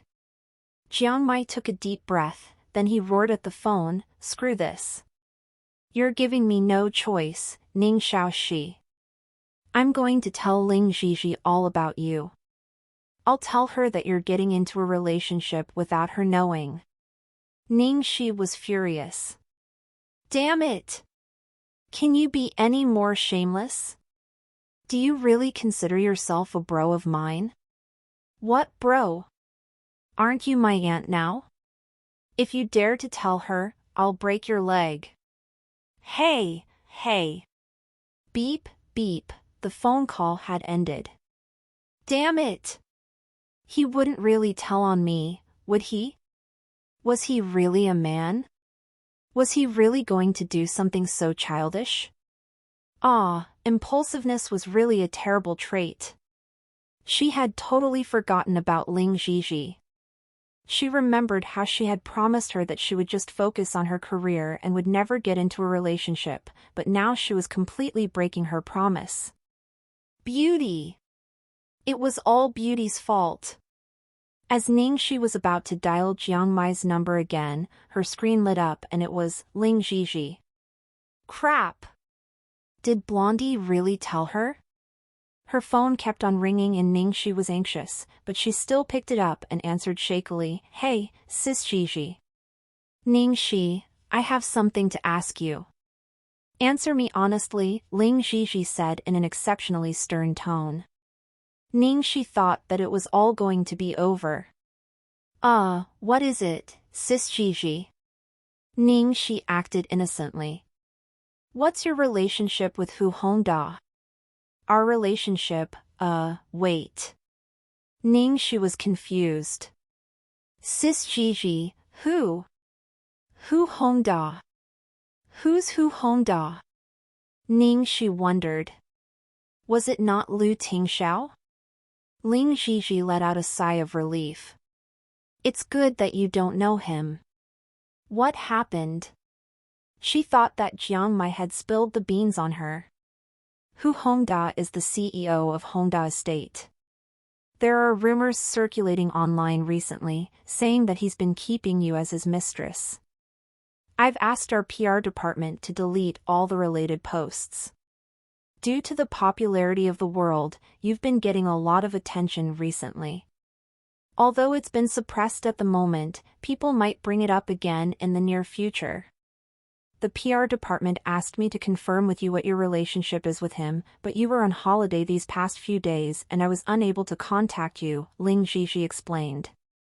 To avoid unnecessary attention, Ningxi had asked Jiang Mai to tell Ling Zhizhi and the crew that she had gone on a holiday.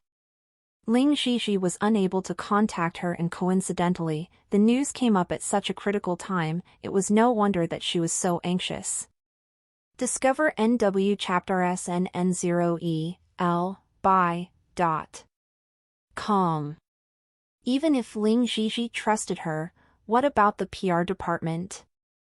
They must have thought that she had gone into hiding because of the news. Ling Zhizhi must have faced an enormous amount of pressure. Ningxi felt guilty. Sis Zhizhi, I'm really sorry. I will never be out of contact again. I really don't know this Hu Hongda and I have no relationship with him at all, rest assured. That's great, Ling Zhizhi sighed, then spoke in a worried tone, but Ningxi, I have to remind you again. While I'll not interfere with your private life too much, you have to be mindful of what you can and cannot do. When she was handling Ling Manyun, she did not have to worry much about her private life. However, as she was working with Ningxi now, she tried her best to protect Ningxi from the public. Ningxi's pretty face was her strongest weapon, but it was also her dangerous weakness. In this industry, it was too easy to be linked in a sexual scandal. For a female celebrity, these scandals might end their career if not handled properly. Ningxi felt guilty at Ling Zhizhi's words. She quickly replied, I understand sis Zhizhi. Find the new st ovals on n/velben.com. After the call ended, she frowned as she let out a sigh of relief. Hu Hongda, who was that? She searched some keywords and some tabloid news popped up. Beautiful co-star of the world rumored to be mistress, intimate relationship with real estate tycoon Hu Hongda. Reveal of the man behind Ningxi. Co-star of the World Insider News, she was supported by a rich man. Not many of these posts remained, probably as a result of the efforts of the PR department. Ningxi touched her chin as she was reading the posts. She felt that something was not right. Although such news always popped up in the industry, no one would believe it without any solid proof. Suddenly, something caught her attention. If someone wanted to frame her, they could have linked her to anyone, but why Hu Hongda specifically? At the same time, at Starlight Entertainment, in Chang Li's office. Ningxi has already been getting all the attention before the movie even aired. The attacks from the controlled fans last time didn't work either. It was all ruined by Jiang Mai's fans. If the movie airs, she might really get famous overnight. Chang Li said worriedly. Ningxi was just a sacrificial pawn to satisfy Ningxuelua, but now that it seemed like she was going to get famous, it was a big slap on Chang Li's face. How is the rumor mill going? Ningxuelua asked calmly. All of them got shut down by the PR team, no thanks to Ling Zhizhi. Nothing is left. There was no solid proof of the rumors anyway. Chang Li did not understand why Ning Xuelua was doing something so obviously futile. Ning Xuelua gave her a frigid smile as she raked her manicured fingernails down Ning Shi's picture on the computer screen. Be patient. That was just the first step. I'll have her know her place. Chang Li cautioned in a low voice, Xuelua, what are you trying to do? We'd better be careful this time. People are suspicious of you ever since we accused Ning Shi of hurting you with the props. This time, if... Shut up. As if pained by Chang Li's words, her expression changed drastically. She was incensed about the incident. Su Yan had always been 100% trusting of her, but since the incident, she had to be on her toes around Su Yan now. You don't need to tell me what to do. I know what I'm doing. After the lesson from that incident, she was more cautious now. Even if anyone were to investigate the rumors, they would never find anything related to her. After Ning Xuelua was done talking, she made a phone call. Hey, Xiaoye, how have you been recently? Want to go shopping tomorrow? On the other end of the phone, Fang Ye replied weakly, I'm not in the mood for shopping now. Is it because of what happened last time? Ning Xuelua asked with a tinge of concern. Xuelua, what should I do? It might really be the end for me. Ning Xuelua blinked. That might not be it, actually, I have a fantastic idea, which will definitely help you out of your situation. Really? Tell me quickly. I'm feeling really helpless right now. Fang Ye urged. Maybe I should forget about it. After all, this idea might involve innocent people. Ning Xuelua sounded a little troubled. Xuelua. My reputation is ruined now. I don't have the time and effort to care about anyone else. Please tell me. Aren't we best friends? Okay. Ning Shi paid the rumors no mind after realizing that they were not much of a big deal. Ling Zhishi had also comforted her that as long as she was not related to Hu Hongda, she would handle the rest. LL new Tirise at N0V/LBI/.cm. Unexpectedly, things went south quickly right before dawn and it was all over the net. Ning Shi. Go online. Something has happened. Look at the first post on the Hot Topic tab on Weibo. Ning Shi was still asleep when Ling Zhizhi called. She quickly jumped out of bed and turned on her laptop. She saw the post, Hu Hongda, everything is my fault. I will apologize to my family and return to them and I promise to never make the same mistake again. Everyone is welcome to see this through. In the comments section, everyone was asking who his mistress was. Wow, Ming Fangfang's husband cheated on her. I still remember how sweet they were when they just got married. Who's the mistress? Who's she? Who is it? I need the truth. This is such a shocker. I can't believe this. Goddess Fang is so beautiful. How could her husband cheat on her? The mistress is the secondary protagonist, Ning Shi, from the world. If you notice, this is nothing new actually, I've seen some news about it before, but not many people were following it. Link, here's everything you need to know, you're welcome. The second post on the Hot Topic tab was an old post on which someone claimed to know the truth about Ning Shi being the mistress. No one had cared about the post before, but now there were hundreds and thousands of shares and comments. Ming Fangfang was a popular artiste in the industry. After she got married to Hu Hongda, they had always been lovey-dovey with each other, they were the model couple for everyone.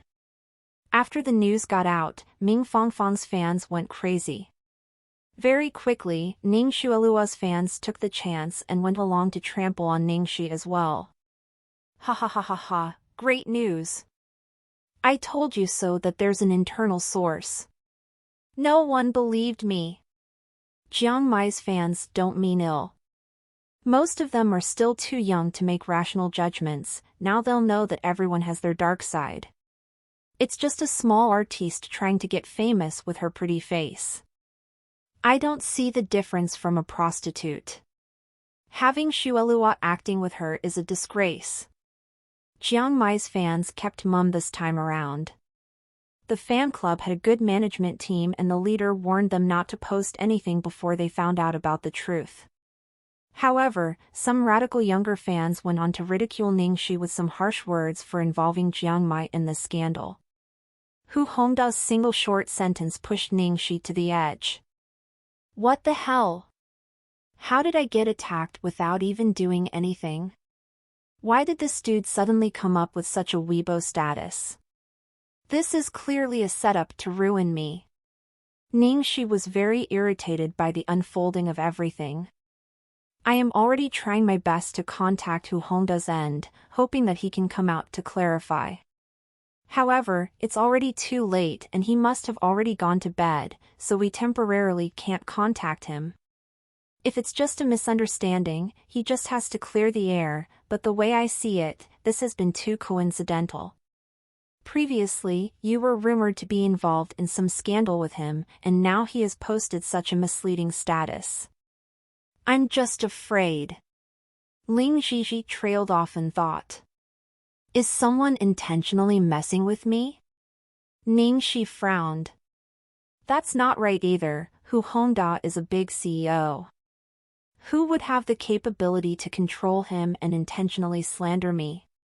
In fact, he has even caused so much trouble for himself and all for a small celebrity like me? Isn't this crazy? Ling Zhizhi then replied, that is why I still think the possibility of it being a misunderstanding is more likely. I'll personally visit Hongda's company first thing tomorrow morning. Hopefully, nothing else will change before then. Ningxi nodded. We can only wait till tomorrow then. You don't move about for now. If you go out now, the fans will only be more agitated and no one will listen to your explanation. Only Hu Hongda can explain this. Okay, I understand. After she hung up, Ningxi obviously could not fall asleep. She continued to look at the discussion on the internet. I strongly urge to block corrupted artistes. Delete all of Ningxi's scenes. Or else, we are determined to boycott the world. I agree. The price she paid for her mistake earlier this year was too low. The fact that she can continue to live freely after hurting other people is just too disgusting. My goddess Fang's charisma can fling Ningxi 10 streets away. Is Hu Hongda blind? Kill the entire witch's family. Stay away from our Mai. Ningxi rested her chin in her hands and sighed. This year's fans were too easily influenced because no one knew who was behind the computer screens, so they didn't have to be held accountable for anything they saw. More and more keyboard warriors started to say irresponsible things without caring about the truth. It was already 1 o'clock in the morning. Ningxi remained on the website, just in case there were any changes. Just as she was about to make herself some coffee to stay awake, her phone suddenly rang with a new message. Lu Cabbage, not asleep yet? Ningxi wanted to reply when she suddenly noticed something. She quickly walked to the window and looked out. She could already walk slowly, although she just had to be more careful. Indeed, there was a familiar car parked below. Beside the car window was the faint light of a lit cigarette. Sweet Xiaoxi, you're outside my apartment? Ningxi texted as she waved with her lit-up phone. Very soon, Ningxi saw the car door open and someone alighted. Under the dim lights, a lean shadow was looking up. Even though she could not see his face clearly, she could still feel Haiso familiar eyes watching her. Ningxi's heart skipped a beat and she immediately made a call. Hello. MMM. Why are you, why are you outside my apartment? Ningxi asked. I don't know. From the other end of the phone, she could hear the man's voice, which echoed with loneliness against the night breeze. Find PT Tez on n/VLN.cm. Don't know? What kind of answer was that? However, Ningxi's heart instantly melted. If I didn't notice your car, you weren't prepared to stay there for the entire night, were you? Probably. Lu Tingxiao, come up, said Ningxi. Lu Tingxiao paused, then said, maybe not. Come up. Okay. Moments later, there was a knock on the door. Ningxi rushed over to open it. Lu Tingxiao stood still at the door and Ningxi smiled a little before pulling him in. I'm not going to eat you. Lu Tingxiao looked slightly helpless. Of course, he was not afraid of her, but of himself. What are you doing? When he saw that she was still not asleep so late at night and that she had her laptop on the bed, Lu Tingxiao frowned. Ningxi scratched her head, then sat on the bedside and picked up the laptop again. There's a slight problem, but nothing too serious. Lu Tingxiao's expression changed to one of concern as he walked over. He skimmed through the posts and could already roughly understand the situation. In the next second, he pulled out his handphone. Ningxi noticed it in time and quickly stopped him. What are you doing? Calling Hu Hongda. Ningxi's mouth twitched.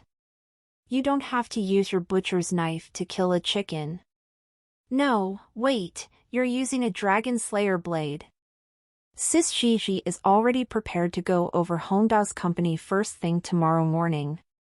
After Ningxi said that, she thought to herself that there were some things she needed to discuss with Lu Tingxiao. Lu Tingxiao, let's have a chat. Ningxi looked at him seriously. Lu Tingxiao felt his spine go rigid. Okay. Ningxi was not sure why Lu Tingxiao reacted the way he did. Why was he so nervous?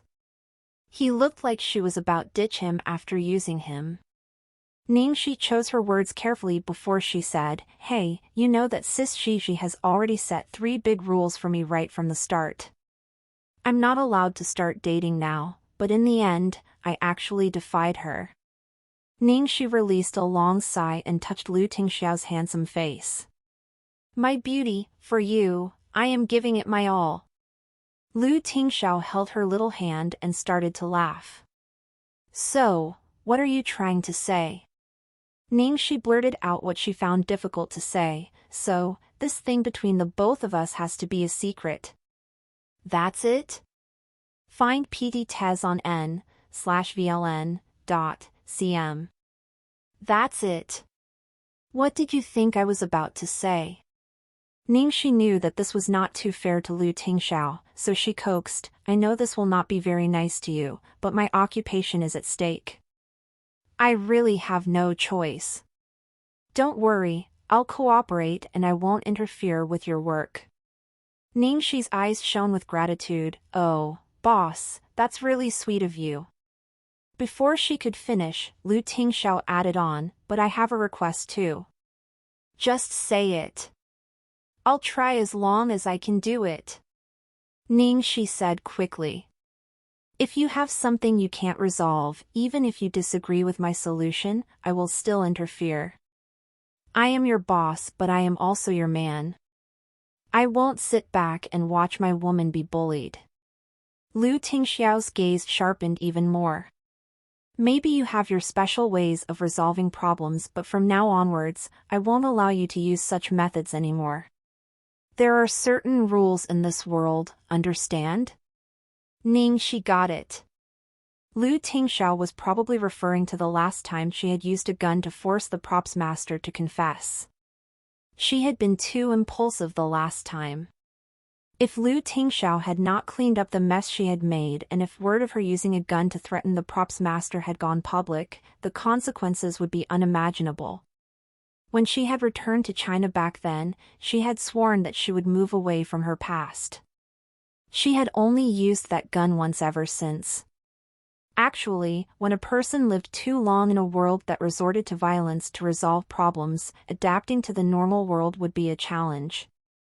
Lu Tingxiao was right. There were rules in this world. Ningxi immediately said obediently, "Understood, boss. When I'm in need, I'll just rely on you." Watching the girl reply obediently, Lu Tingxiao's expression softened. He looked at the cup of coffee on the table and scowled. "You've not fully recovered yet. Don't stay up anymore and go to sleep now." "Huh? But after what just happened, my brain is too excited now. I can't sleep anytime soon." Ningxi mumbled. Her eyes shone as she suddenly thought of something. "Ah. Let's do something meaningful in the dead of tonight." Lu Tingxiao looked at her with a hooded gaze and asked in a slightly hoarse voice, "Like what?" Find PT Tez on n/VLN.cm. After a while. "Ah, no." Ningxi's screams broke the silence of the still night. Lu Tingxiao looked at the ghost moaning and listened to the scary background music as his face darkened. Her so-called meaningful activity was to watch a horror movie? Ningxi shrunk into the sheets, only her small head popping out and her face was pale. She let out the occasional scream. "Ah, the wardrobe! There's a ghost in the wardrobe, don't open it." Lu Tingxiao was speechless at her behavior. "Why are you still watching it if you're so scared?" "This is exciting. I always watch a lot of movies, just not horror films. Because I'm afraid of ghosts." Ningxi said sadly. Lu Tingxiao raised his eyebrows in surprise. It was rare that she was afraid of something. "That's why I never watch it alone. Since you're here today, of course, I'm going to grab this chance." Ningxi said with enthusiasm. Lu Tingxiao patted her head. "I'll accompany you whenever you want." Ningxi nodded, looking at Lu Tingxiao. She thought that she would not get used to having someone by her side after being single for so long. But now, as she was watching the horror film, wrapped up in the sheets while Lu Tingxiao just sat there with her, she felt that being with someone else was not so bad after all. Probably due to the devil's imposing aura, the fright level of the film was toned down and she even fell asleep halfway. When he saw that she had fallen asleep, Lu Tingxiao turned off the television and covered her with sheets gently. As he stood up, his phone rang. Incoming call, Mo Ling Tian. Lu Tingxiao's gentle eyes turned icy as he took the call on the balcony. "Hello." "Hey, Lu Tingxiao." Mo Ling Tian sounded as if he had just been tortured. "How's the investigation going?" Lu Tingxiao asked. "I've gone through a lot of hard times for Tang Lang. But, that man, I'm sorry, I was just a step away. I could almost expose his true identity, but for some reason, he got a hold of my investigating him and he destroyed all my leads. I really don't know what to do now. Stop asking me to do this. I can't do it anymore." "The land in Qingdong district. I'll work on that. Even if I have to sacrifice my life, I'll help you to find him." Mo Ling Tian perked up at this lead and his vigor was renewed. As Lu Tingxiao was about to end the call, Mo Ling Tian added, "Wait, although I failed, I found some other interesting news." "What?" "Satan got desperate because of what you did. He started to wipe out everything, but he might return with a different identity. Be careful." On the second day, Ling Zhizhi gave Hongda Company a call when the clock struck 9 in the morning. She wanted to talk to Hu Hongda himself. With such an awkward matter going viral, she would be glad if she could settle this through a phone call. Hu Hongda had turned his phone off, so she could only reach him through his company. Hello, I'm Ling Zhizhi, a manager at Starlight Entertainment. Could you connect me to CEO Hu? Before she could finish, the receptionist quickly replied in a snobbish tone, I'm sorry, CEO Hu strictly said that he would not see anyone or take any phone calls for these few days, especially anyone from the entertainment industry. The receptionist ended the call without saying anything else. Ling Zhizhi decided to go to his company directly to meet him because this matter had to be settled as soon as possible without any more delays. Coincidentally, the moment she reached Hongda Company, Hu Hongda had just stepped out of his car, so she quickly went up to him. CEO Hu, please listen to me. Find PD Tez on n/VLN. CM. Hu Hongda was about 40 years old, but due to his alcoholic guzzling habit over the years, he was chubby and had a portly stomach. Together with his almost bald head, he looked completely different from when he married Ming Fangfang. Hu Hongda looked at her unhappily. Who are you? I'm Ling Zhizhi and I'm from Starlight Entertainment. Hu Hongda's expression changed the moment he heard her introduction. Ling Zhizhi quickly continued after she saw his negative reaction. CEO Hu, I know your time is precious, so I'll be direct with you. Your Weibo posting last night caused a big misunderstanding. I hope you'll help to clarify the truth. Hu Hongda glanced at her and asked her casually, misunderstanding? What misunderstanding? One of my artistes was misconstrued as the lady you've mentioned. Oh, so what? Hu Hongda shrugged indifferently. Judging by his tone of voice, Ling Zhizhi did not have a good feeling about this, but she still continued, I hope you could put up another Weibo post to explain what is really going on. They are the ones who misunderstood. What does that have to do with me? Why do I need to explain? Hu Hongda replied impatiently. Ling Zhizhi knew that these rich businessmen could not care less about other people's lives, even if they had involved someone innocent in their games.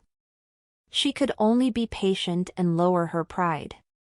It won't take you much time, just a few words on Weibo will do. As long as he posted something, everything would be solved. As expected, Hu Hongda refused to budge. Instead, he acted rudely and yelled at her, not going to take much time? Do you know how much money I earn every minute? I don't care about some small hoo-ha in the entertainment industry. Do you think I'm not busy enough already? Where's the security? As Hu Hongda was about to call the security team over, a red BMW came to a stop in front of them. A woman in a custom-made champagne Prada dress came out of it, looking like $1,000,000 and emitting a strong aura around her. She was Hu Hongda's wife, Ming Fangfang. Seeing Ling Zhizhi, a dark cloud passed over Ming Fangfang's face. Ling Zhizhi. My dear wife, you're here. Hu Hongda quickly went up to her. Ming Fangfang was not just an artiste, she had a solid family background. Her father was a well-known businessman. She had only been an artiste for about a year and she did it all just for fun. That was why Hu Hongda was so afraid of her, even complying with something like a public apology. Why is this woman here? Ming Fangfang glared at Ling Zhizhi. Hu Hongda explained, this woman was forcing me to put up a post on Weibo to clarify. Ming Fangfang laughed coldly. Clarify? What is there to clarify? Ling Zhizhi, I respected you when you were Ling Monyan's manager, but what sort of artiste are you handling right now? Destroying other people's family and now you dare to come here and ask my husband to clarify? Ling Zhizhi's eyebrows closed in as she explained humbly, Mrs. Hu, I think you're mistaken, your husband's mistress isn't Ning Shi. Everyone has misunderstood the false news from before, which is why I'm here to ask CEO Hu to clarify to the public. You were in the entertainment industry before. You understand well enough how difficult it would be for a female artiste to bear such slander. Plus, Mrs. Hu, don't you want the one who was really at fault to receive their just punishment? Ling Zhizhi knew that they would not care about anything aside from their benefits, which was why she emphasized her last sentence. Ming Fangfang looked at Hu Hongda in confusion after she heard Ling Zhizhi. What is happening? Didn't you say it was Ning Shi who seduced you? Hu Hongda replied instantly, yeah. That's right, she did. Ling Zhizhi glowered. Impossible. CEO Hu, Ning Shi said she doesn't know you at all. And just now you. Ming Fangfang interrupted her, Ling Zhizhi, I don't know if you're just too innocent or simply pathetic. You believe her just because she said so? If you have so much free time to argue here with me, why don't you go back and ask your artiste? How dare she not admit that it's her fault? Ming Fangfang was absolutely positive that it was Ning Shi. She was prideful in her beauty and looks. Although she did not believe that anyone else would be able to seduce her husband, this was Ning Shi. Since it was Hu Hongda who explained to her that he had been the victim in the situation, she trusted him without a doubt. Ling Zhizhi felt really troubled. She thought it was just a misunderstanding, but who knew, Hu Hongda was framing Ning Shi intentionally. Had it not been for Ming Fangfang's appearance, she would have just thought that he did not want any trouble, hence his declination to explain. Security, send her away. Don't let her come in. Ming Fangfang crossed her arms and looked at her in despise. 2 security guards came up to her and one of them pushed Ling Zhizhi roughly. She fell down and sprained her ankle, feeling a sharp pain shooting up her leg. From the moment Hu Hongda said it, Ling Zhizhi knew that there was no more reason for her to stay. She went back to her company immediately. Visit Novelbin. C.M for updates. At Regal Riviera Hotel. Ning Shi had accidentally overslept. It was already 9 o'clock when she opened her eyes. The first thing she did was to call Ling Zhizhi. Hello, Sis Zhizhi, what's the situation now? Did the Hu guy agreed? Ling Zhizhi replied with a serious tone, nope, plus, he insisted that you're his mistress. Ning Shi exploded, damn it. Is he out of his mind? Even if I were to become someone's mistress, I would get someone of Lu Tingxiao's level. Why would I choose him? Ning Shi realized that something was not right. Was Lu Tingxiao still here? She peeked outside and saw Lu Tingxiao on the sofa, currently staring at her with his arms stretched out, holding the newspapers. Ling Zhizhi chuckled. You'd better not let anyone hear this, be more careful of what you say. Oh. Ning Shi nodded while taking a peek at Lu Tingxiao. But the person she mentioned had heard it. It's not all bad. At least now, we know they are framing you. We asked nicely, and since it has come to this extent, we needn't be concerned about them for what we do next. Ning Shi touched her chin as her thoughts developed. But, I really don't know Hu Hongda, so it's definitely not for revenge. Why would he want to do this? He admitted that he cheated and in doing so, framed me? I'm already checking on Hu Hongda. I should have something by noon today. Your favorite ovals at n/vl/bin.com. Alright, thank you so much, Sis Zhizhi. After ending the call, Ning Shi hopped into the living room. Boss, you're still here. Hee, I was just praising you. He patted on the chair beside him. Do you need help? Not yet, I'll see what Sis Zhizhi can find. Rest assured, if I can't handle it, I'll surely let you know. Arg! It's late already, go to work now. If you're skipping work for my sake, I'll feel guilty. Ning Shi urged him. Lu Tingxiao stared into her eyes and said, "It's all right, it's not an issue as of now, but I'm looking forward to the day that you'll make me forget about working in the morning." Oh. Ningxi blushed after she realized what Lu Tingxiao meant. He was too dirty-minded. She did not mean that at all. He claimed that she infected him with such thoughts, but the devil himself was dirty-minded enough. Just a few minutes after Ling Zhizhi left, Hu Hongda made an even bolder move. He outright named Ningxi on Weibo. Ming Fangfang posted on Weibo, "Mistresses in recent years are really shameless." Hu Hongda was trying to get on his wife's good side, so he went along, "Please respect yourself and stop bothering me and my family." At Ling Zhizhi at Ningxi. Ningxi had been fully exposed as the mistress now, and all the fans went crazy. Pictures of Ling Zhizhi appearing at Hongda Company were uploaded on the net as well. Many netizens thought that she had gone there looking for trouble, and the ignorant fans were angered. The topic of having a mistress was really sensitive in recent times, making it was very easy for people to unleash their rage online. Mai still tried to defend Ningxi. "I was wrong for believing her." "Die, you witch! Isn't Ling Zhizhi the manager of Ling Manyun? I really liked Ling Manyun. Why did her manager become like this now? How inappropriate! No wonder Starlight fired her. Glory World must have been blind. I felt sorry for her when she was framed by Ning Xuelua, but she is really despicable." Things were getting out of hand online. At the same time, Ling Zhizhi found some key information and she gave Ningxi a call. "I got it. Hu Hongda did not just do that to frame you. He really did cheat, and he wanted to protect the real mistress. Coincidentally, he was rumored to be involved in a scandal with you, so he decided to make you the scapegoat and tell Ming Fangfang that you were his mistress," Ling Zhizhi explained. "Then, who's the real mistress?" Ningxi quickly asked. "You know her too. It's Fang Ye." "Fang Ye?" Ningxi frowned in disbelief.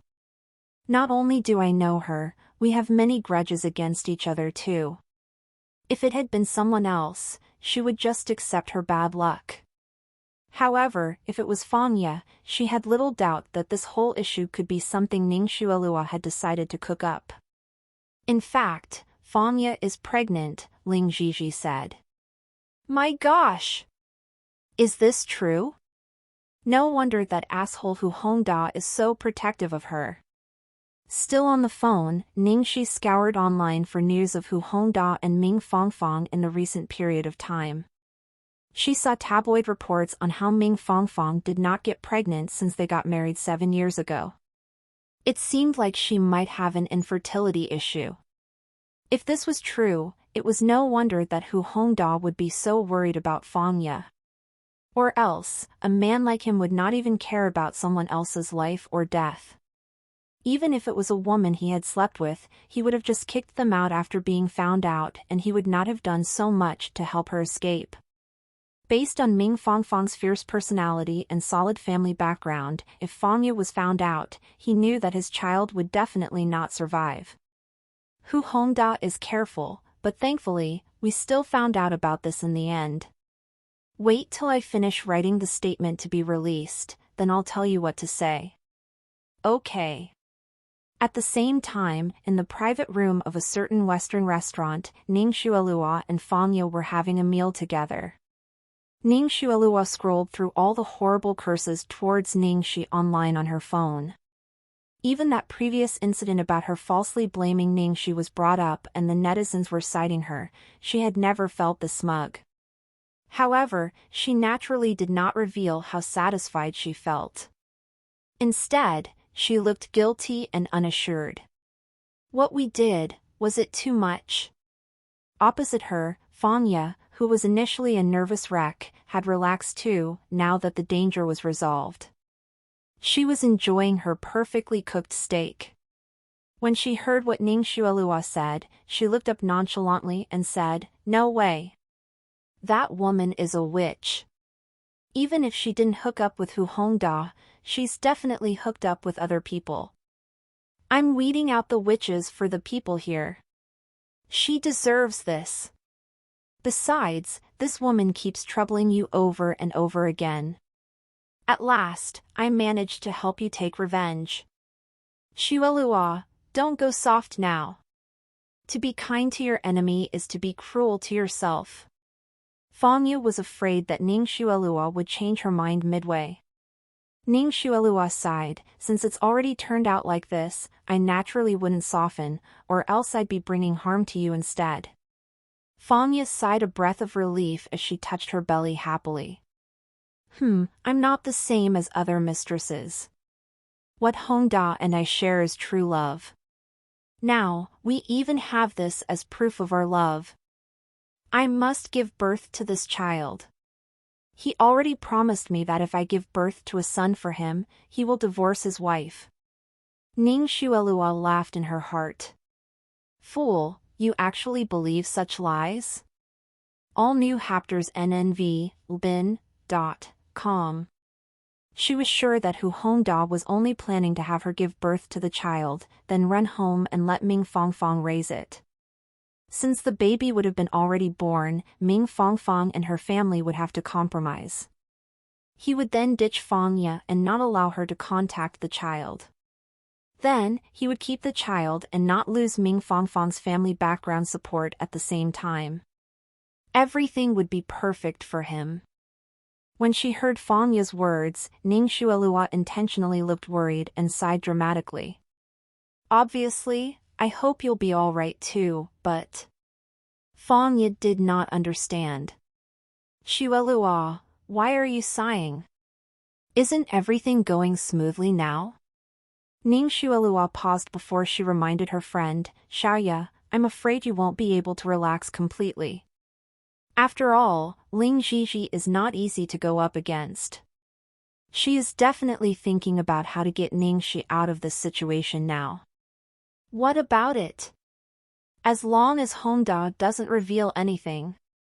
But what if she found out you? Fang Ye was stunned by this possibility. She was so frightened that she almost choked on her steak. It shouldn't be that easy to investigate, should it?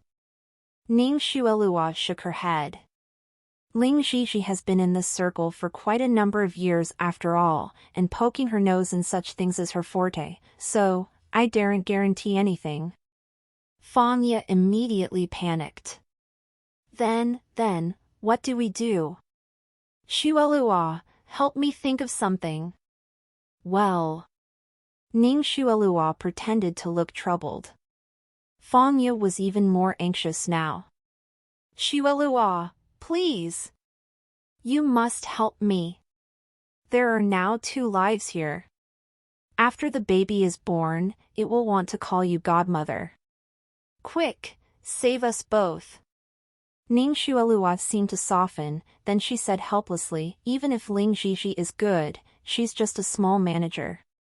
No matter what she might have investigated up till now, you had better quickly call CEO Hu and warn him about Ling Zhizhi. As for what warning would work best to threaten her to stop, CEO Hu should be better at that, so let him settle it. Xuelua, thank goodness for your brains. If I didn't have you, I really wouldn't know what to do. I'll call him right now. Fang Yu pulled out her phone gratefully as she called Hu Hongda.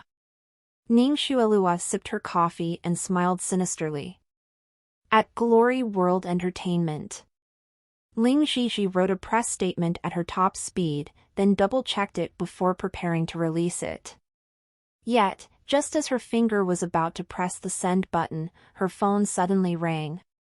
She looked over and unexpectedly saw that it was Hu Hongda. She hesitated but still answered, "Hello, CEO Hu." All new chapters nnv.com. Before this, it had been so hard to call him.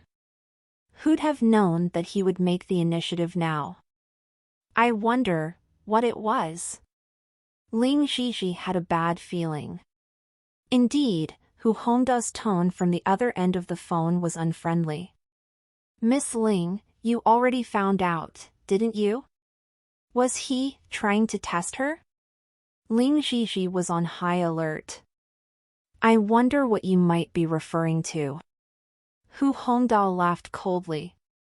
Ling Zhizhi, I don't care if you investigated something you shouldn't have, but I'll warn you, you'd better stop caring about it. The most you would have to do is manage another artiste. That won't be much of a loss to you, so why must you make things hard for yourself? CEO Hu, are you threatening me? Haha, as long as you understand. Ling Zhizhi, don't try to outsmart me. You can investigate, but so can I. And guess what I found out? Hu Hongda intentionally paused before he continued. I thought you had higher morales, Miss Ling, but who'd have guessed that your private life is a mess? You tell the world you're single, but you actually have a 5-year-old daughter. That little brat, she really does look tasty. I wonder whose bastard it is. Ling Zhizhi's heart sank. You. Ms. Ling, you had better know your place. If not, I won't guarantee your daughter's safety. Hu Hongda ended the call after his threat. Ling Zhizhi's face was pale as snow as she stood there, still holding her phone. She then quickly called the school. Hello, Teacher Wang. Is Lingling there? Lingling's mother? Yes, she's here. Ling Zhizhi calmed down and her tone softened. What is she doing? She's playing Jenga with the other kids. I'll let her talk to you. Lingling, come here. Soon, a sweet, soft voice piped through the phone, Mother. Hello, my little sweetheart. Mother, when will you come and see me? I'm still busy. I'll go and see you once I'm done with work, all right? Be good and listen to grandfather and grandmother, and remember, never talk to strangers, all right? Ling Zhizhi still felt uneasy after calling her daughter, so she made another call to her parents to fill them in on the details. She then stared at the unsent file on her screen, struggling to make the right decision. Find you chapters on nv/lbi.com. In a bungalow on the outskirts of Imperial. Hu Hongda ended the call and held Fangya in his arms, looking at ease. Don't worry, my dear, it's settled now. There'll be no problem. Just be at ease and take care of our child. That's great. Well, there shouldn't be any more problem, right? Unsure if it was just a pregnant lady's overthinking, Fangya still felt uneasy. What problem could there be? She's just a manager. It's as easy as killing an ant for me to handle her. But she's from Glory World Entertainment. If the higher-ups are involved. There are so many managers and artists in Glory World Entertainment.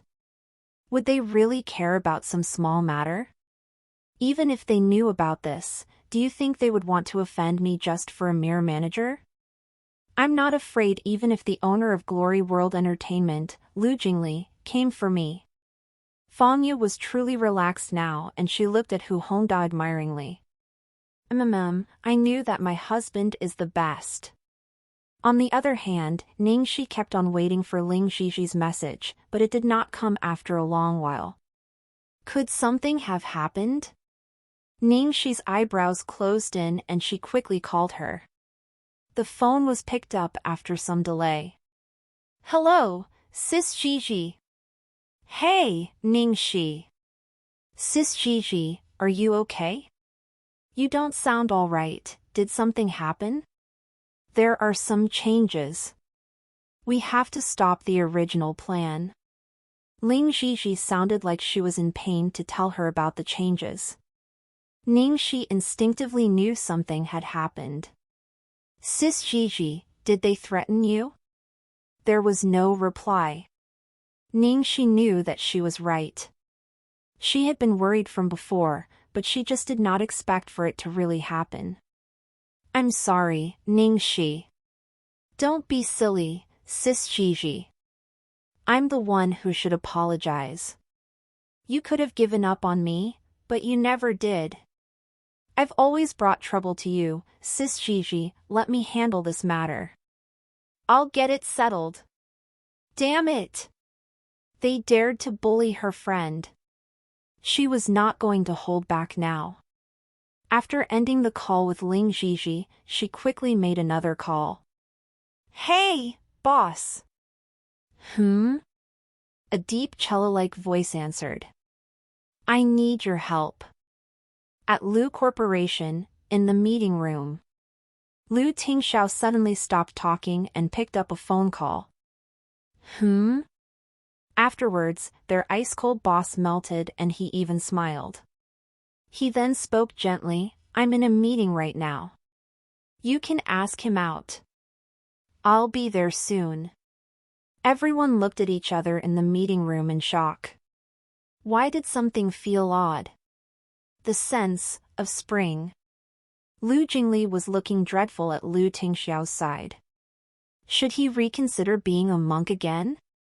He felt tortured if his brother ever broke up, but even more tortured if they continued their relationship. Explore new novels on nvelbai.com. Ningxi obeyed Lu Tingxiao's directions and called Hu Hongda. Lu Tingxiao was really sweet. He was afraid that Ningxi might not be able to contact Hu Hongda herself, so he passed her Hu Hongda's private number. Hello. Hu Hongda was making out with Fang Ye when he got the call, so he was annoyed, but the voice on the other end sounded sweet.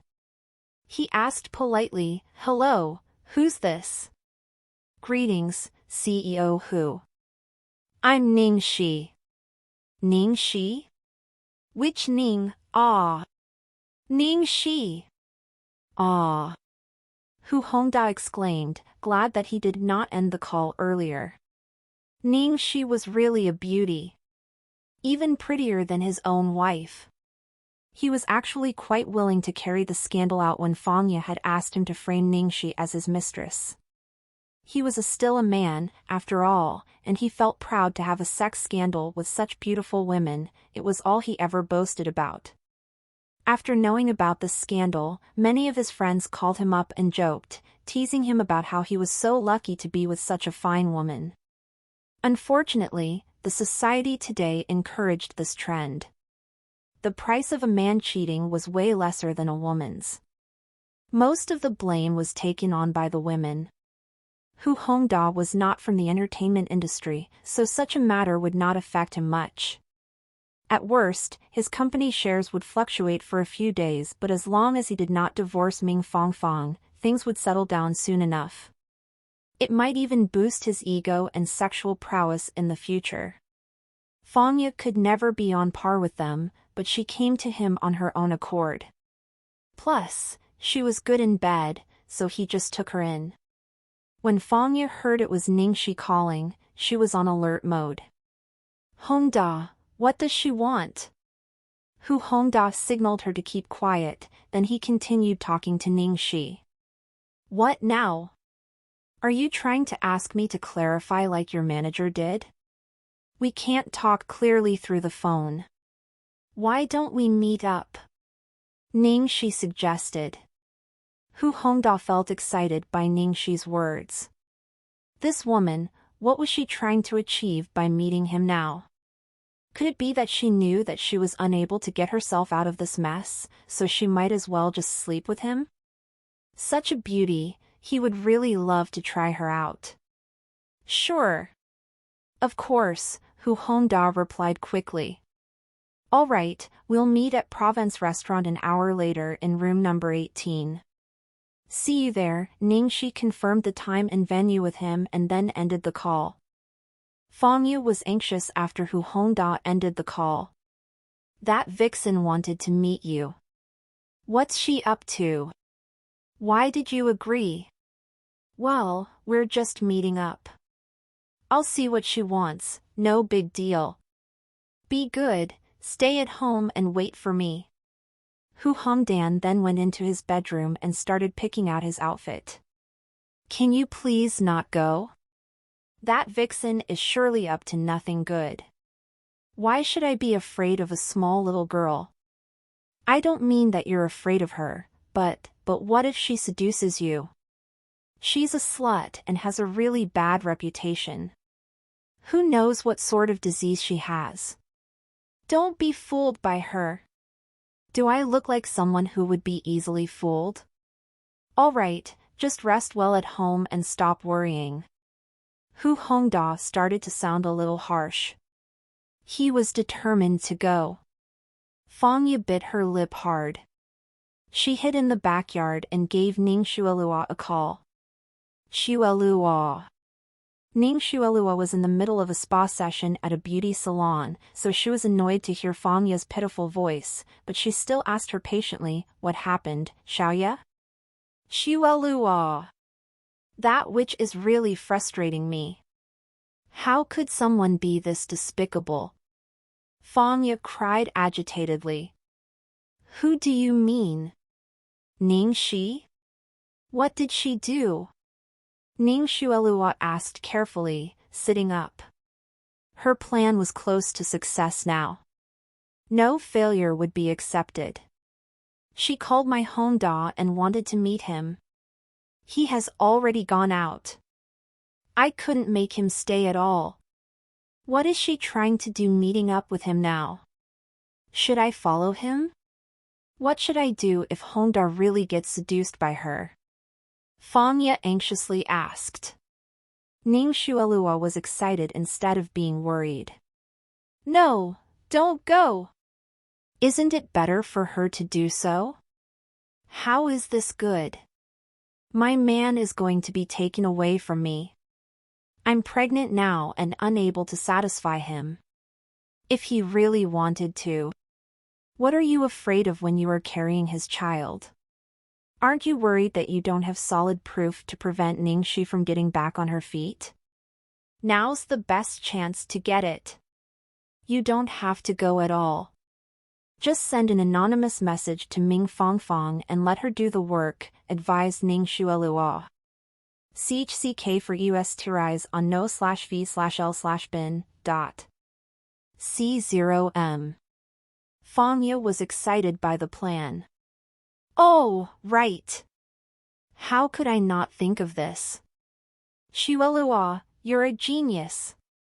She'll have no excuses now. Ming Fangfang would never let her get away with this." After the call ended, she quickly sent Ming Fangfang a text message, "Provence Restaurant, room number 18. Your husband is dating the vixen. Ningxi, you will never ever be deemed innocent again." Qing Feng took his orders and sent his lady boss to the restaurant and escorted her all the way into the room, afraid that he might miss out on something. "Thank you, Assistant Qing. You may return to your work now. But what if Hu Hongda arrives first? I should stay here with you until boss arrives." Qing Feng reminded. "It's going to be all right. It's more fun if Hu Hongda arrives first. It won't be as fun anymore if you're here. Plus, you should worry more about Hu Hongda, shouldn't you?" Assistant Qing reminded himself of Ningxi's heroic deeds and he had no rebuttals. Someone entered a few minutes after Qing Feng left. Hu Hongda arrived first. Ningxi wore a rose-pink turtleneck sweater which matched her fair skin well. Her tiny face looked gorgeous today and she was tasting the hot tea with two hands wrapped around the cup. Hu Hongda was mesmerized by the woman opposite him. He has seen her picture before, which he thought was usually edited and untrustworthy, but he did not expect that this woman would be even more beautiful in the flesh. She was even more beautiful than his wife in her younger days. Strictly speaking, they were beautiful in their own ways. Ming Fangfang had the outlook of a gentle, gorgeous beauty while Ningxi was pretty with a kick of wildness like a thorny rose. He felt aroused and his desire to dominate as a man heightened. "Sorry to make you wait, Miss Ning." Hu Hongda acted like a gentleman, bowing slightly. Ningxi's eyes blinked when she saw the pasty hair wax on Hu Hongda's hair. I have just only arrived, please sit, CEO Hu. Hu Hongda sat opposite of Ningxi, not even trying to hide the fact that he was staring at her body lasciviously. Anything I can help you with, Miss Ning? Find the new st ovals on n/velben.com. Ningxi rubbed the teacup in her hands with her index finger. CEO Hu, you should know what I want, don't you? Your Weibo posts really put me on the spot. Everyone is chasing after me now and I don't even dare to step out of my house. Oh, really? Hu Hongda looked at Ningxi as his prey. I'll be straightforward with you. What do you want in exchange for clarifying the truth? Hu Hongda thought that Ningxi was just playing hard to get, so he went along with her. Miss Ning, why would I need to clarify? Ningxi raised her eyebrows. What do you mean? Hu Hongda reached out his hands for hers and told her openly, why don't you just be with me from now on? You would never need to worry about money anymore. Isn't it better than putting in so much effort in acting? Ningxi backed away and avoided his hand. CEO Hu, are you trying to make me your mistress? Hu Hongda sat up straight with his tummy bulging as he spoke in a generous tone. Miss Ning, you can name me a price. Ningxi held her chin, pretending to consider his offer. CEO Hu, aren't you afraid that I might record this? Hu Hongda acted as if he saw through everything already. He laughed at her. Little girl, are you playing tricks on me? Do you know why your manager suddenly gave up helping you? Do you want to try? I know that you're a smart person, and you won't act foolishly like your manager. After seeing Ningxi for himself, Hu Hongda decided that this woman would be his even if she declined. CEO Hu, are you trying to coerce me? This Hu Hongda was a jerk. He laughed openly. Yes, I am. What can you do about it? I'm capable of it. Ningxi raised her eyebrows and looked at the time on her phone silently. Hu Hongda tried to comfort her after his harsh words. Little girl, what's wrong with being with me?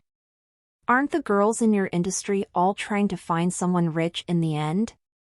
How many men in Imperial are richer than I am? While the two spoke, the door behind them was suddenly flung open. Hu Hongda, you liar! You cowardly bastard! How dare you meet up with this vixen behind my back? A woman rushed in hysterically. Ningxi thought that Lu Tingxiao had arrived, but it was Ming Fangfang instead. Hu Hongda instantly panicked at the sight of Ming Fangfang. Wife, why are you here? Ming Fangfang flew into a rage. Someone sent me a message to tell me that you were meeting up with this witch. I didn't believe at first. Who knew? Good on you. You just promised me and now you are meeting her again. What? Someone sent you a message? Hu Hongda's expression darkened. Only one person knew about his meetup with Ningxi, so the only person who could have sent Ming Fangfang the message was Fang Ye. Find the new st ovals on n/velben.com. That damn witch!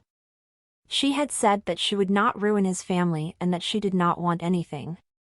In the end, she played this little trick behind his back. Women are so troublesome. Hu Hongda looked angry, but he could only suppress his feelings and coax. My wife, this time I'm really wrong. You're so good to me. Why would I mess around with such a woman again?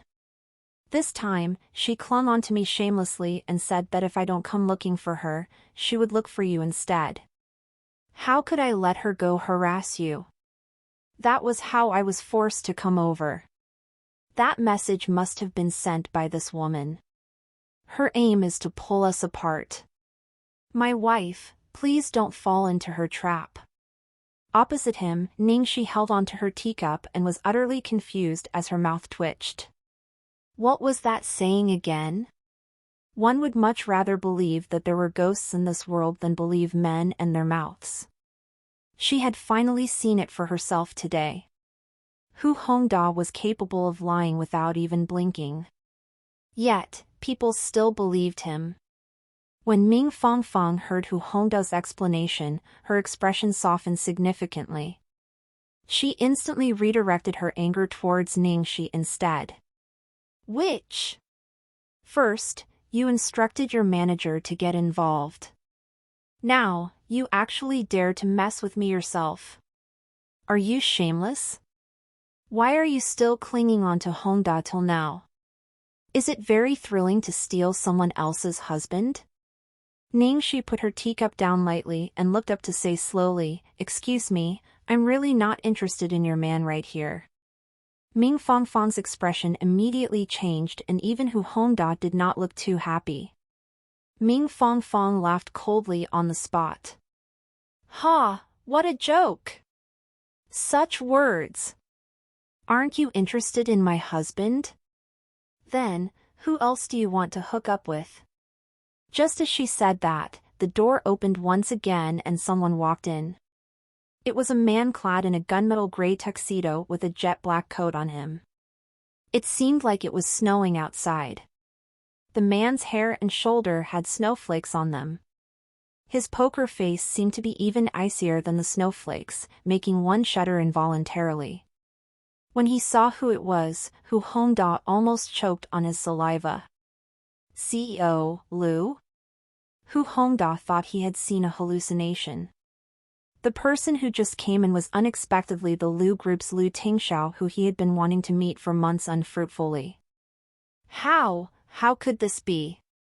As unbelievable as it was, he would never recognize Lu Tingxiao's face wrongly. Even Ming Fangfang was stunned. During her one-year tenure with Glory World Entertainment, she had quite a crush on this legendary man. She had seen him at the ribbon-cutting ceremony at Glory World once. Little did she expect that many years later she would see the man in the flesh, and at such a close distance. God seemed to have spent extra time perfecting this man.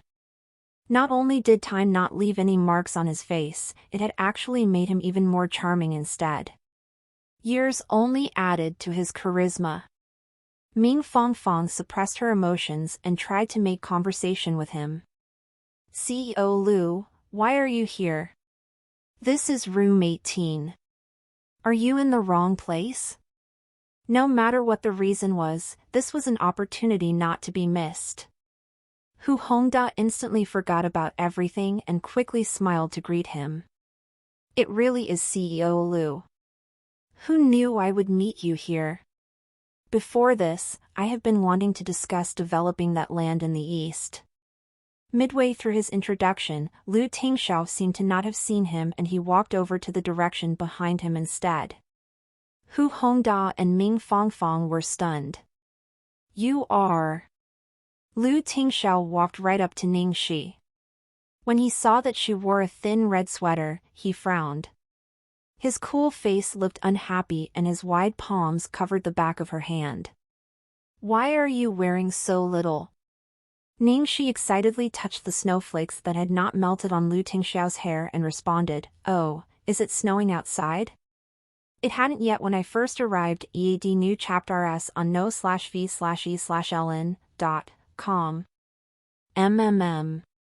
Lu Tingxiao nodded, his expression softening when he felt the warmth from the little hand beneath his palm.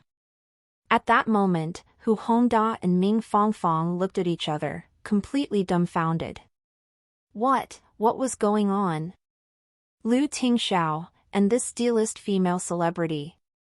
These two completely unrelated people, how did they get tied up in a relationship? In fact, it seemed like this was no ordinary relationship. Suddenly, Hu Hongda felt afraid while Ming Fangfang was full of suspicion, seemingly noticing that something was not right. Not waiting for the two to recover from their shock, Ningxi suddenly thought of something and held onto Lu Tingxiao's arm. She then turned to Hu Hongda and said, "Right, my dear, I forgot to introduce to you to Hongda Estate's CEO Hu. This mister is the one who's having me as a mistress." Hu Hongda was horrified while Ming Fangfang was speechless. Lu Tingxiao was as frigid as an ice sculpture at that moment, his every word digging into Hu Hongda's skin. "My girlfriend is your mistress?" The moment these words came out, Hu Hongda almost fell to the floor on his knees. Lu Tingxiao's girlfriend? This woman was actually Lu Tingxiao's girlfriend? He must be crazy to have Lu Tingxiao's woman as his mistress. More importantly, did Lu Tingxiao's girlfriend still need to be another man's mistress? People would think he was crazy if he told them. Ming Fangfang finally realized what was wrong here. She would never have thought that Ningxi and Lu Tingxiao would have a relationship. No wonder Ningxi had said earlier that she would not be interested in Hongda. If that was the case, there was no way Ningxi was Hongda's mistress. Then, why would Hongda lie? At that moment, Hu Hongda finally realized who he had offended and did not even care if Ming Fangfang was still there. He turned pale instantly and quickly explained, "This is a misunderstanding." "A huge misunderstanding?" Ningxi then said, "How could it be? You've already admitted it on Weibo and you even tagged me." That was a mistake. I tagged the wrong person." Miss Ning quickly explained to CEO Lu, "I didn't. How could I have had you as my mistress?" Ningxi blinked. "Explain what?" "You did." Hu Hongda was unable to say anything. Now he truly understood how it felt like to smash a huge rock on his own feet. He was filled with regrets. Why was he so unlucky? He had just wanted to frame a woman, and this woman he framed turned out to be Lu Tingxiao's girlfriend. Had he not always been single? There were even rumors that he liked men. Why did he suddenly have a girlfriend? This really ruined his plan. No matter how powerful he was in Imperial, he was nothing compared to Lu Tingxiao. Absolutely nothing. Hu Hongda could only surrender in defeat, and he spoke in a low voice, "Miss Ning, it's all my fault. I didn't know that you were CEO Lu's girlfriend. I've offended you gravely. I'll now delete the Weibo post and I will clarify everything. I could say that I just tagged you wrongly. Then, everyone will be happy. What do you think? Everyone will be happy." Read latest OVLS at nv/e/l/buy.com. He was too naive. Not only did he want to protect himself, he was still trying to hide the identity of his real mistress up till now. Ningxi laughed bitterly and looked at Ming Fangfang. "Tagged the wrong person? Could you really have wrongly tagged your mistress and even my manager? Do you think anyone would believe you, CEO Hu?" Hu Hongda arrogantly answered, "No one will question my credibility. Don't you worry." Ningxi was not patient enough to entertain him any further and sternly said, "Announce who your real mistress is and admit that you framed me on purpose, then I'll forget about this matter." "Miss Ning, don't try to challenge my limits." Hu Hongda's expression changed as he darted a glance at Ming Fangfang in horror. If he were to announce it, he would never be able to keep Fang Ye's child. Damn it, was she not just Lu Tingxiao's girlfriend? In fact, she might not even be his girlfriend for long. She was just an actress. Who did she think she was? While Hu Hongda was not as powerful as the Lu family, he was still someone important in the Imperial. Hu Hongda felt cocky as he stroked his own ego, so he ignored Ningxi and turned to Lu Tingxiao to haughtily scoff, "Women know nothing about business. Let's talk, CEO Lu, what do you think of my plan? It's beneficial to the both of us." He made an intentional pause and looked at Ningxi with a warning glare. "If you're really trying to force me, heh." He had worked his way up to where he was today. Even Lu Tingxiao had to respect that. Looking at Hu Hongda's evil grin, Lu Tingxiao kept quiet. Ming Fangfang broke the silence angrily, "Hu Hongda. You bastard. You dare to lie to me. You lied again." Who's that witch? Why are you trying to hide her? Dear, please calm down. We'll talk about this back home, all right? Not with outsiders around.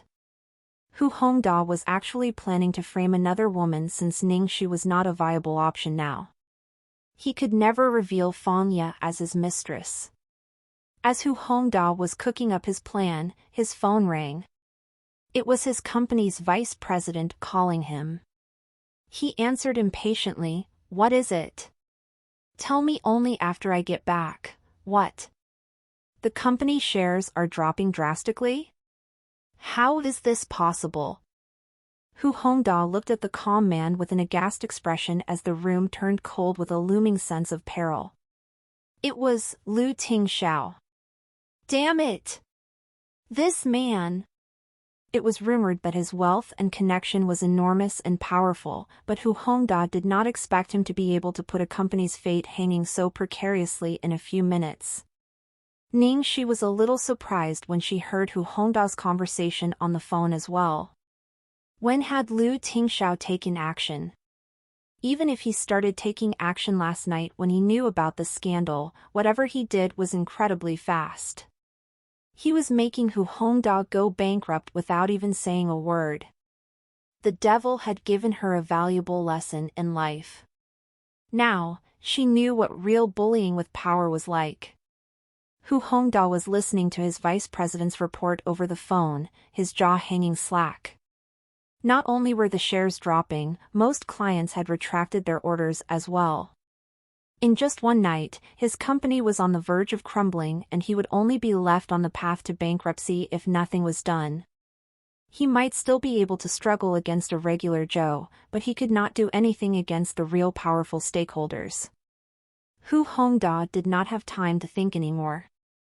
Each second that passed was a big loss for his company. I get it. I'll follow what Miss Ning says. CEO Lu, please don't do this anymore. Hu Hongda's arrogance dissolved into thin air as he quickly posted on Weibo, "My real mistress is at Fangya and not at Ningxi. I was trying to protect my mistress and framed Ningxi. I hereby apologize to Ms. Ning and her manager, Ling Zhizhi." New chapters will be fully updated at novl/bin.com. Is this okay? Hu Hongda asked Ningxi feebly. Ningxi felt that it was sufficient. She would ask Sis Zhizhi to release the evidence of his cheating with Fangya, then the case would be clarified thoroughly. As she was about to nod, Lu Tingxiao suddenly spoke up gruffly, "Organize a press conference and clarify the entire matter in public." How ruthless! He probably felt that just posting on Weibo was too easy a task, so he wanted him to be embarrassed in public. She realized that Lu Tingxiao was being careful as well. A simple Weibo post might not be enough for people to believe him. Having the reporters to ask Hu Hongda in person would be more convincing. No problem, no problem. I'll do it the moment I get back. Hu Hongda dared not complain anymore, only following whatever Lu Tingxiao said. He cursed Fangya countless times inside his heart. That idiot woman! She made him frame Lu Tingxiao's woman, and in doing so, she was trying to kill him. Almost everything was ruined. Ming Fangfang looked at them cluelessly. Fangya? She remembered Fangya imperceptibly as a poorly performing actress with average looks. She had lost to someone like her? And her husband had hidden Fangya from her the whole time and lied to her? Hu Hongda realized something worse was coming for him. As his company was in ruins now, if Ming Fangfang filed a divorce with him. Hu Hongda panicked at the thought of losing everything and he quickly tried to cover up. Dear, can you please forgive me again? I promise I'll never lie to you again." It was only at this moment he started to remind himself of what Ming Fangfang had done for him all along. Aside from not bearing a child for him, she was beautiful and generous. She never complained about being by his side, she took care of his daily lifestyle habits, and most importantly, she was extremely helpful in his business. No. He could not afford to divorce Ming Fangfang now. Dear, this is the last time, I swear. Ming Fangfang did not trust him blindly this time. She stared at him coldly and said, not lying anymore? Okay, then tell me, why are you trying to protect that woman? Ming Fangfang was forcing an answer out of him. Hu Hongda panicked even more, sweat trickling down his face. I was just seduced by that woman and was unable to think rationally in the thick of the moment. LL new rise at N0V/LBI/.cm. Ming Fangfang lost her final spark of hope she had in this man. Lies, all you did was lie to me. That woman is pregnant. She's pregnant, am I right? Ming Fangfang yelled uncontrollably at him. Aside from this reason, she could not think of anything else that would make this man, who prioritized profit, to protect that woman. Hu Hongda knew he could not hide it anymore and he picked the path of defense instead. Fangfang, I'm a man. How can any man stand not having descendants? You can't get pregnant and my parents have been nagging me about it every day. So, that's why you cheated? That's why you betrayed me? That's why you fooled me with that witch? Hu Hongda! Don't you know how I treated you all these years? Just because I can't bear your child? How dare you? If you wanted a child this badly, why didn't you just divorce me and find someone who could bear your child? If you were to tell me straight away, I would have agreed instantly. Why did you say that you loved me and didn't care about having a child? Dear, listen to me. You're just afraid that losing me will cost you your protection from the Ming family. Is that why you acted like you love me? Have you been such a jerk all along? Ming Fangfang lost control of her emotions and swept everything off the table. Lu Tingxiao shielded Ningxi so that she would not get cut by the shattered glass pieces that crashed to the floor. Ming Fangfang felt an indescribable anguish when she saw Lu Tingxiao's protective gesture. Seeing the both of them leaving, Ming Fangfang took a deep breath and bowed her head. Ningxi, I'm sorry, I misunderstood you. Ningxi looked back and saw the proud Ming Fangfang with her crushed, lonely soul. Outside of the restaurant, Ningxi felt bad for Ming Fangfang, so she spouted, all men are evil. Lu Tingxiao was speechless. She suddenly remembered the devil was still beside her and she quickly turned to him. Except boss. Boss is the best. Lu Tingxiao looked into Ningxi's eyes as he held her in his arms. I won't do that. I won't force you to bear a child. Of course you won't, you already have a son. I won't betray you either. Ningxi looked up at his face and murmured, I believe you. Ningxi wore Lu Tingxiao's windbreaker and wrapped herself in it tightly. As she was about to ask Lu Tingxiao if he was going to go back to his office, she felt a vibration coming from the jacket. Lu Tingxiao, your phone is ringing. Lu Tingxiao took his phone out from the pocket of the jacket, frowning at what he saw. What happened? Who's calling? Ningxi asked. Who was it that could make Lu Tingxiao pull an I can't handle this face? How rare. It's Little Treasure's teacher, Lu Tingxiao replied. Follow the latest novels n/velbin.com. Isn't it school hours? Why would the teacher call now? Ningxi questioned. Lu Tingxiao gave it some thought, then he handed his phone to Ningxi. You should take it. Obviously, Lu Tingxiao had no idea how to deal with a foreign creature like his son's teacher. Me? Ningxi scratched her head. Okay, I guess it's better that I pick it up anyway. She could not imagine the conversation between Lu Tingxiao and Little Treasure's teacher. The teacher might speak a lot and he might just reply with a grunt. It would be even more possible that the teacher got frightened by Lu Tingxiao's voice. Ningxi did not decline and put the call on the speaker for Lu Tingxiao to listen. "Hello, is this Lu Qingyu's father?" a female teacher's voice said. "Hello, Teacher Wang, I'm Lu Qingyu's mother."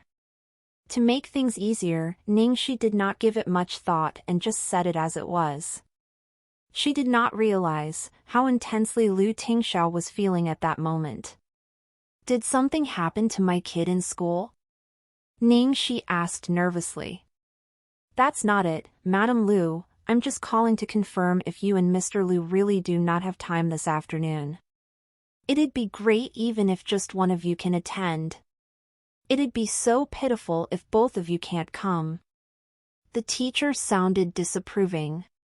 For Little Treasure to experience school life like any normal children, no one in the school except the principal knew about Little Treasure's real identity. Even the teachers were not informed of who he was.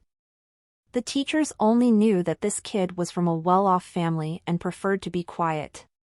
His parents were busy and did not seem to have a good relationship because ever since the first day of school, they were not seen at school together again. Ningxi asked in confusion, "This afternoon? Is there something going on in school? Don't you know about it?" The teacher sounded surprised. Ningxi stared at Lu Tingxiao and he shook his head, signaling that he was unaware as well. Ningxi replied, "Both of us are unaware of this. Little Treasure never mentioned it to us." "He didn't? How could this be? I even confirmed with him a few times." The teacher started to explain, "Here's the thing. There will be a parental activity today. We're organizing a masquerade party. I've told the children a few days ago to inform their parents, and I even gave them a letter for their parents. A few reminders were given out too. From the name list yesterday, only Lu Qingyu's parents will be absent. All the other children have at least one parent attending." Ningxi frowned. "Our child really didn't mention about this to us." The teacher sighed, "Then, it's probably because the child didn't want to trouble you both and intentionally did not inform you. I wanted to call the both of you yesterday to ask, but that child is really too mature. He even took the initiative to tell me not to call, in fear of disturbing the both of you. Sigh, as busy as one can still spare some time from an afternoon, can't you?" I pondered for quite a while and decided to still make this call, hoping the both of you could consider it. This is, after all, Lu Qingyu's first parental activity since attending our school. Ningxi's eyes were tearing up listening to what the teacher said. Yet, after Lu Tingxiao heard the teacher's words and expression of feelings, he felt completely different from Ningxi. It was true that Ningxi was very busy recently, but he remembered that he had not been too busy these past few days. Why didn't Little Treasure tell him? Perhaps the little guy thought that if Auntie Xiaoxi could not make it, his biological father didn't have to come since there wouldn't be any difference. "Teacher, I understand, it's our fault. We have been too distant from our child in terms of interaction. I'll go over this afternoon. As for my husband, I'll ask him in a bit, and we will try to go over together," said Ningxi. "That would be great. We actually requested the parents to prepare and make their own outfits and props, but since it is too last minute for the both of you, our school has ready-made ones you can use," reminded the teacher. "Okay, thank you, Teacher Wang." On the side, Lu Tingxiao quietly listened to Ningxi mention Lu Qingyu's mother and my husband. He felt like deciding to let Ningxi pick up this call was an accurate one. After she finished the call with the teacher, Ningxi quickly asked him, "Lu Tingxiao, are you free this afternoon? LL new rise at n0v/lbi/cm. I have a department meeting, but I can let Lu Jingli chair it on my behalf." The wife had already spoken. How could he not make time? That's great then. The both of us will go together. Ningxi suddenly hesitated. Wait, can I go? Because she was too worried about Little Treasure earlier, she had just taken on the identity of Little Treasure's mother. Now that she had calmed down, she could not help but feel that it was not appropriate. After all, she was only dating Lu Tingxiao now. Lu Tingxiao looked at her lovingly and said, "Of course, you can." Ningxi seemed to be scorched by his gaze and she coughed slightly. Right, before I go to school I need to get some things from the apartment. If it was any other function, I wouldn't be confident, but this is a masquerade ball, which is completely my forte. I have many outfits and props at home, and they're already made. At Regal Riviera Hotel. Ningxi was turning her house upside down. She had many items for dressing up, but it was not too easy to find something that could fit a family of 3. The 3 of them could dress up as different characters, but that would not be special. She wanted to take on a more unique theme. While Ningxi was looking for the props and outfits, Lu Tingxiao called Lu Jingli. The moment the phone got through, Lu Jingli anxiously answered, "Hello, bro, it's 10 minutes to the meeting. You're not planning to miss it, are you?" Lu Tingxiao replied, "Yes, I'll let you chair the meeting." Lu Jingli was speechless. Okay, I knew it. Have you settled your matters?" Lu Jingli asked with a certain tone. When he saw Hongda Estates shares drop drastically, he already knew that his brother had personally gone to save the wife. Was there anything that could he not solve? Is Xiao Shishi especially touched? The both of you are in the honeymoon phase of your relationship. Are you definitely going off to spend some quality time with each other? Lu Jingli teased. Lu Tingxiao shortly replied, "No." No? No quality time with each other? Then, why aren't you coming back for the meeting? Lu Jingli was very shocked to hear the answer. He was not used to his brother not publicly displaying his affection for Ningxi. In the next moment, he heard his brother say, "Little Treasure's school has a parent-child activity." Lu Jingli was shocked. What? Damn it, this trio's quality time is much more lovey-dovey than just the 2 of them. This was only the 2nd day of them dating, but they were already going to participate in a parent-child activity. Indeed, this was still his biological brother. Ah! Found it! This one will definitely be awesome. The house rang with Ningxi's overjoyed voice. Lu Tingxiao hung up and looked up to see Ningxi carrying a red cloth in her hands with another 2 gray furry items on top of it. What are you preparing? I'm keeping it a secret first. You'll know then, hee hee. Ningxi chuckled mysteriously, then said a little uncertainly, "I'm just slightly worried that you won't be willing to wear it later." I will. Really? You said so. No matter what I prepare, you'll be willing to wear it? Okay. Big boss, even you're giving it your all. Let's fight for the first place. Earlier, Teacher Wang sent me the activity details. The first place will get a super huge prize. How exciting! At the school. When Ningxi and Lu Tingxiao rushed to the school, they noticed that the other children's parents had all arrived. There were people dressed up as various characters, some lions, tigers, dinosaurs, princesses, Cinderella, Spider-Man, and Ice Queen. Ningxi stood in the colorful crowd to look, but she could not find Little Treasure. Ningxi tiptoed, hoping to see better. Where's our Little Treasure? Lu Tingxiao, do you see him? Lu Tingxiao used his privilege of height and skimmed the crowd, then said, "Little Treasure isn't here." He's not? Where did he go then? Teacher Wang, who was not far away, rushed over when she saw the two of them standing at the gate. Mr. Liu, Madam Liu, you've come.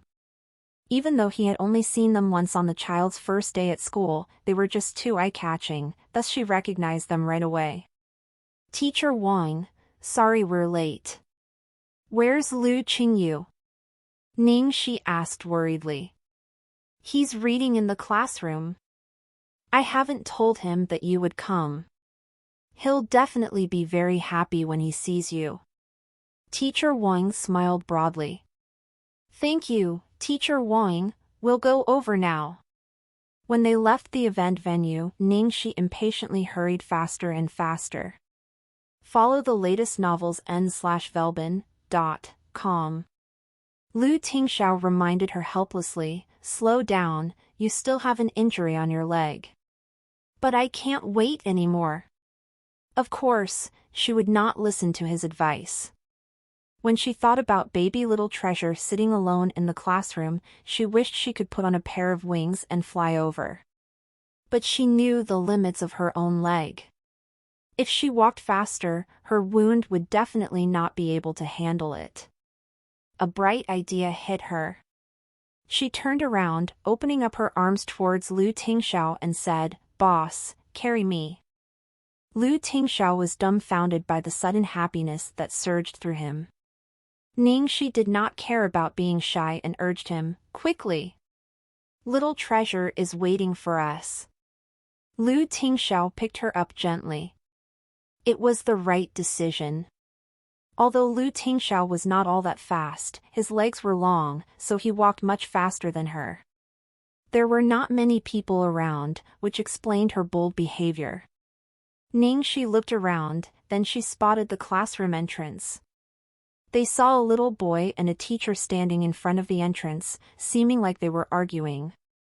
The teacher was in her 20s and she was scolding the little boy, Sun Zhuangzhuang.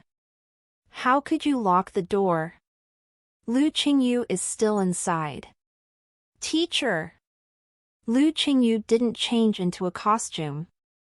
The boy's face was chubby, his cheeks were puffy and almost covered his slitted eyes.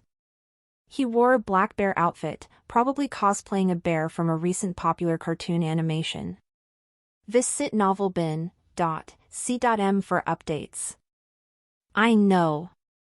Because his parents aren't here yet, the teacher patiently explained. He did not put on his costume, so he cannot play with us. I'm going to lock him up, the little boy yelled. You can't just lock him up because of a reason like that. Good children can't be mean to others. As the teacher was trying to convince the little boy, he stomped his foot on hers and screeched, You witch! You dare to defy me? I'm going to ask my dad to punish you. The boy was still a child, but his body was stout and he was much stronger than other kids, so his stomp must have caused some damage. The teacher felt a sharp pain in her foot and cried out, Sun Zhuangzhuang, how can you kick people? A big-sized man quickly came over. My son, why are you here? I've been looking for you. As he saw his father, he spoke in his loud voice, Father. The teacher hit me. She hit me. What? Who dared to hit you? I'm going to kill them. The man looked buff and his eyes were ferocious. The young teacher was terrified, but she explained carefully, Mr. Sun, I didn't. How could I hit children? Your son insisted on locking another student in the classroom. I tried to convince him not to, but he's not listening, and he even kicked me. Instead of scolding or punishing his child, the father laughed. Good. Good kick.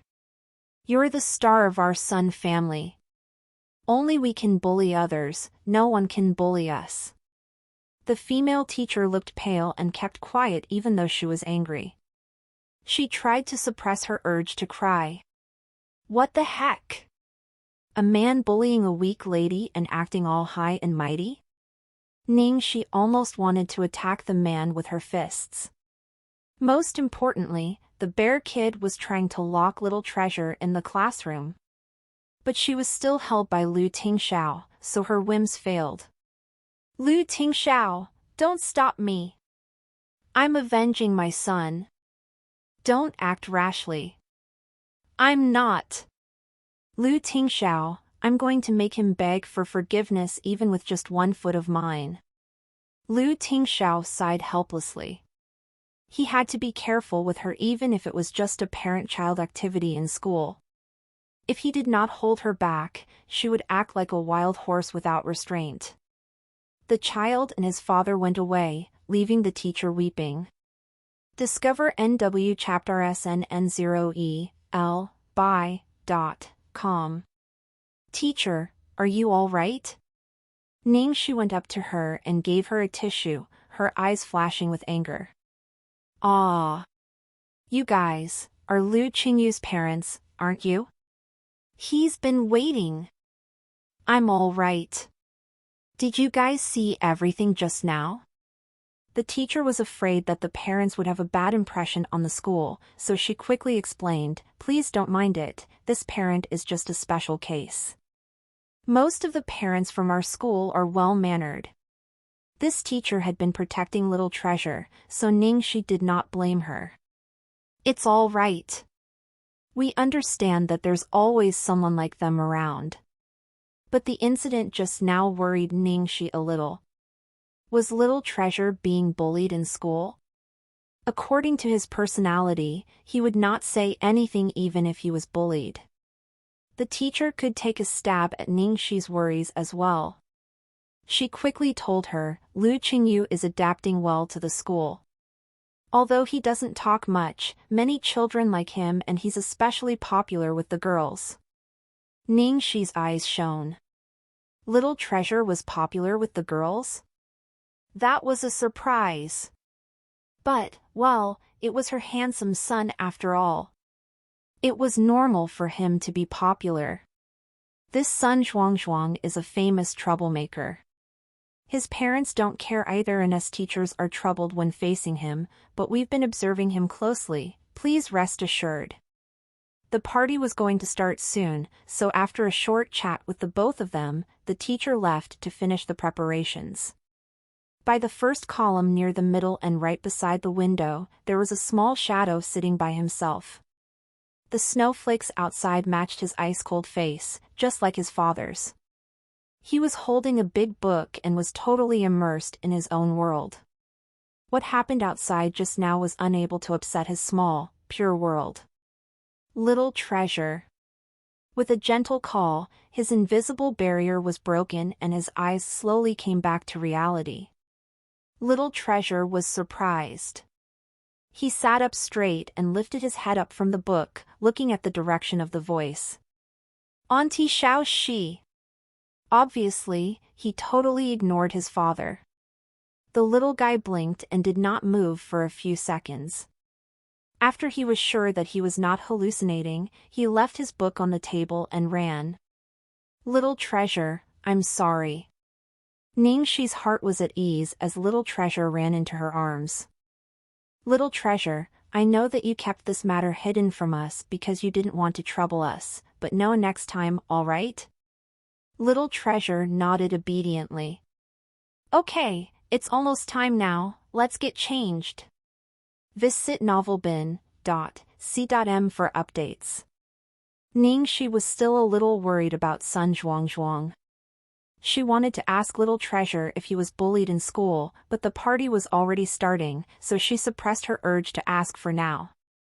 However, it was still bothering her, so she had to think of something, a once-and-for-all plan so that Little Treasure would never be bullied in school.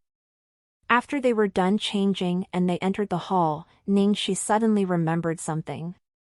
She looked at the little bun and spoke to him, Little Treasure, I've forgotten to tell you something. Little Bun blinked with suspicion. Ningxi coughed and then looked at Lu Tingxiao. Well, let me think how to phrase this. As she was thinking how to break the news to him, Lu Tingxiao interrupted, Auntie Xiaoxi is now my girlfriend. Little Treasure tilted his head and looked confused. He was not familiar with the term girlfriend. All he knew was that if Auntie Xiaoxi became his father's wife, then she would be his mother. Lu Tingxiao explained, girlfriend means that Auntie Xiaoxi is like half of your mother. Ningxi was speechless by his explanation. Was it even appropriate? Nevertheless, the explanation was effective for Little Treasure's understanding. His face brightened up and he glanced at Ningxi, seeking for confirmation. Father could not be trusted. Ningxi did not want to disappoint the little bun. Your father is, sort of right. That's what it kind of means. For your sake, when appearing in school, I'll be your one whole mother. One whole mother, she was confused by her own phrase. But the little bun was smart. He understood and nodded. All right, then let's have fun. Ningxi held their hands, holding two fluffy paws and flanked by either of them. The moment they stepped into the hall, everyone went quiet. All of them were looking at the entrance. Ningxi wore a cute puffy skirt with a big red hood over her head. She also had a small basket on her arm, obviously taking on the role of Little Red Riding Hood from the classic fairy tale story. As for the buns beside her, both of them wore fluffy gray suits with bushy tails and sharp ears attached to the suit. Even their eyebrows were colored gray with eyebrow pencil. The tiny wolf was cute while the large wolf was handsome and the Little Red Riding Hood looked beautiful. The three of them instantly became the center of attention. The parents were all not professionals, so makeup for them was just simply drawing some lines on their faces. Some of them even wore fake outfits made of paper. Ningxi was the real professional. She was strict with her props and costume, even all the fur on the wolf's suit looked real. Ningxi grinned as she saw everyone's gaze on them. She whispered to Lu Tingxiao, "Did I overdo it? I feel like some advanced player bullying newbies. My wife is the best." Ningxi coughed. This guy was getting into his role real quick. Wouldn't being Little Treasure's one whole mother mean she was his wife? You're really great as well. How cooperative. I didn't expect you'd really wear it. Ningxi tried not to laugh at him as she pinched his wolf ears. You're really cute. His boss aura was all diminished. Lu Tingxiao looked at her helplessly. Do you think I'd let anyone see me in this? All right, all right. I know it's a big sacrifice for you. As she was talking to Lu Tingxiao, she realized that Little Treasure was pulling her skirt. He was staring at her with a little disappointment in his eyes. What's wrong? Ningxi asked. Lu Tingxiao glanced at his son and reminded her, his ears. Huh? What happened to his ears? Ningxi then remembered. She laughed and touched the little bun's wolf ears. Little Treasure looks really cute as well. The little bun was enjoying the moment with Auntie Xiaoxi. Oh, it was Mother Xiaoxi now. He felt truly satisfied. Are you hungry? There are some desserts. I'll go get you some. Ningxi went to the dessert counter happily. Just as she was about to get a brownie, she felt a huge nudge from behind and she was pushed to the side. The kid who had bullied Little Treasure earlier, Sun Zhuangzhuang, grabbed a few cakes and stuffed them into his mouth. Not only that, he took all the other cakes and put them into a big bag he brought. Some parents were voicing their dissatisfaction. Hey, whose kid is this? Look after him. He's taking away all the food. What are we supposed to eat? He's my kid. What's wrong? A chubby woman sauntered over as she looked at her son dotingly.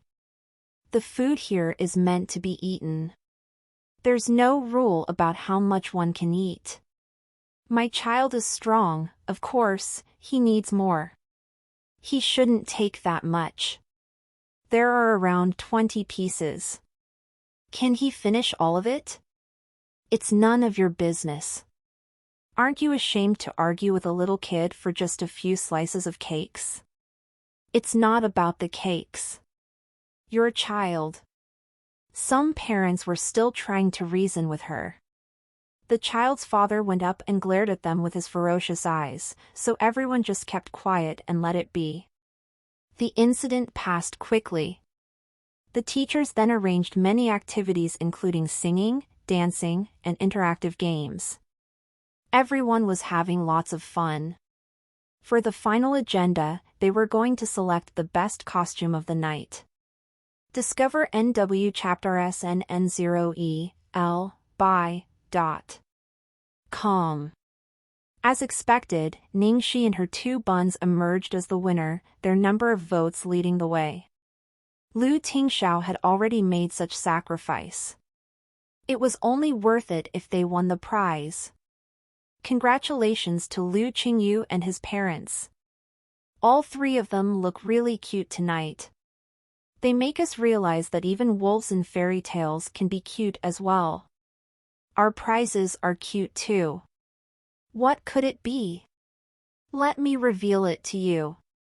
There was a large box on the stage and the teacher untied the knot. Among the crowd, Ningxi was even more excited than the children. She was really looking forward to it. The box was opened and in it was an enormous fluffy bear, even bigger than Ningxi. Ningxi's eyes shone. Wow! It's so cute! Little Treasure saw the big bear and Mother's happy face, so he felt giddy with joy too.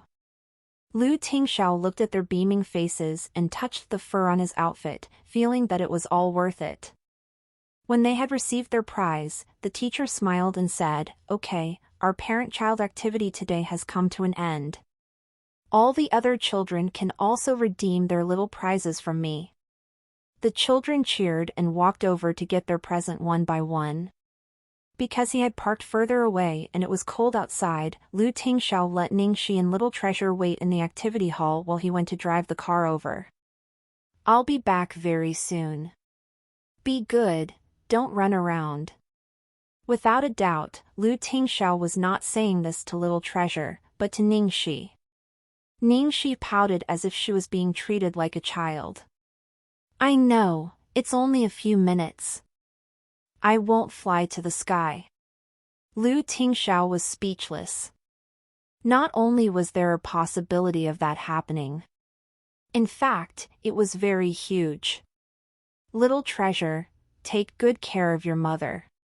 Little Treasure nodded seriously, indicating that he would. Ningxi looked at the father and son, tongue-tied.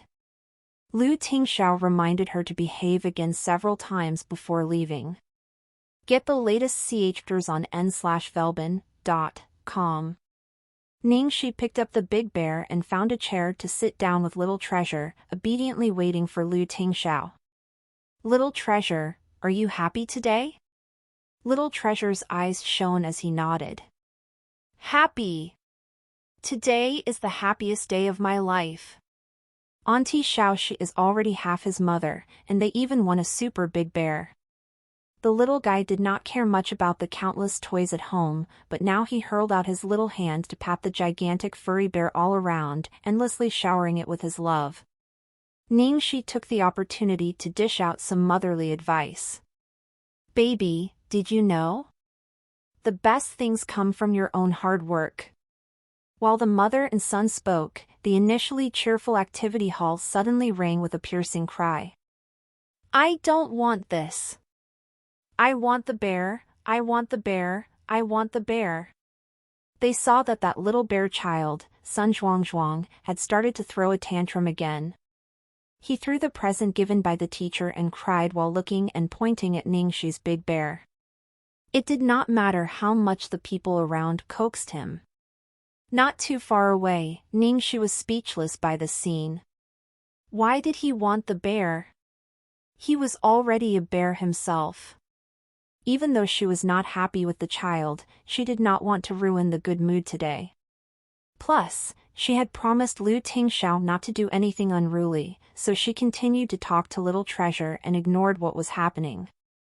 In the end, she had not looked for trouble, but that child's mother approached her herself. That woman walked to the front of Little Treasure and said, whoever's child this is, can we do an exchange? Give this bear to my son. Ningxi was so angry she almost laughed out loud. Why would I? Theirs was a first-grade prize. Can't you see that my son's already crying so hard? The woman said with a matter-of-fact tone. What does your son crying have to do with us? Why are you so rude? My son's already crying so hard, don't you have any sympathy at all? The woman yelled. Sympathy? This little punk wanted to lock my son in the class earlier. You want me to pity him? Because Little Treasure was beside her, Ningxi suppressed her anger and touched his head to console him. The children are just messing around. You're an adult. Do you have to be so calculative with children when it comes to such petty things? Ningxi scoffed. Are you also going to use the excuse that the children are messing around when he kills people one day? While Ningxi was distracted by speaking with the woman, her child suddenly shoved her with his head. There was a line of bookshelves behind Ningxi and she bumped into them, causing them to fall like dominoes. Instantly, the entire line of shelves started to wobble. When she saw the shelves were about to topple, Ningxi went pale and quickly picked Little Treasure and hid. At the same time, she used the big mother bear to block the books that were falling all around and so, did not get harmed by a close shave. In the next second, a loud crash was heard and the bookshelves came falling down. Everyone gasped in fright. Oh my God! Ningxi hugged Little Treasure and suppressed herself very hard to not blurt out curses in this holy ground called school. Her sharp gaze found the child dressed in the bear costume and the woman. When she saw Ningxi glaring so antagonistically, the woman quickly put her child behind her and demanded, What are you doing? You want to hit a child? Everyone, come look. This evil woman won't even let go of a mere child. With all the commotion going on, all of the parents crowded around and looked on with resentment. Why is it this family again? How unruly! Exactly, the last time Sun Zhuangzhuang borrowed the Transformers toy my husband had bought for our child, it was never returned. I looked for her to discuss the issue, but she just said it was lost. She did not even offer to compensate and said I was overreacting. If that woman had not moved so quickly, those huge shelves would have toppled onto her and caused severe injuries. In fact, there was a child with her too. That bear child is already acting like that at such a young age, I'm afraid he would grow up to kill someone or something. He's too unruly now. Can't the school manage him a little? How can they manage him? If you manage a child, people would say that he's just a kid and that it's normal to be slightly naughty. The school can't chase people away for such a small matter, can they? Facing all the parents' and teachers' condemnations, Sun Zhuangzhuang's mother was not remorseful at all. How strong can my son be? He only pushed her lightly. She herself wasn't stable and so, bumped into those shelves. Besides, they aren't injured. What are you people mumbling about? Trying to bully us mother and son, now, are you? As she spoke, the father in the bear suit who had left earlier returned. When he saw the crowd around his family, he immediately roared, What are all of you doing? Husband, you're finally here. These people are bullying me and our son. That woman is holding on to a grudge because of something small. She fell by herself yet she blames it on our son. These people are all on her side. The mother in the bear suit turned the facts upside down, causing everyone to look at her in disgust. Father! Bear! I want the bear! I want! When Sun Zhuangzhuang saw his father arrive, he became even more overbearing and immediately wanted to snatch the prize from Little Treasure and Ningxi. Ningxi instantly smacked the little boy's hand that had reached over to claw the bear. She had not used much force, but the boy started to cry at the top of his lungs as if he had been tortured by her. Read latest OVLS at nv/e/l/by.com. Sun Zhuangzhuang's mother started to coax her baby boy and talked about going to the hospital. The child's father immediately took on a violent stance and said, "You witch! How dare you hit my son? Are you looking to die?" Everyone present was worried for Ningxi. The teacher had run to get the security guards. "Mother! I just want that bear." Sun Zhuangzhuang continued to shout throughout, and it was so noisy that everyone's head was about to explode. "You can let my son have this bear and I'll forget about this," the woman said with an expression that indicated that she was at a disadvantage. All the parents on the sidelines were advising Ningxi kindly, "Forget it. How about you just give them the bear? You won't be able to fight your way out of this. Don't be at a disadvantage in the end." Ningxi looked at the parents gratefully, then looked at the child's father who was staring at her furiously. She said with a calm gaze, "You want this bear? Sure, let's fight. If you win, I'll give it to you." Well, truckers, that's all for this part. See you all in the next video.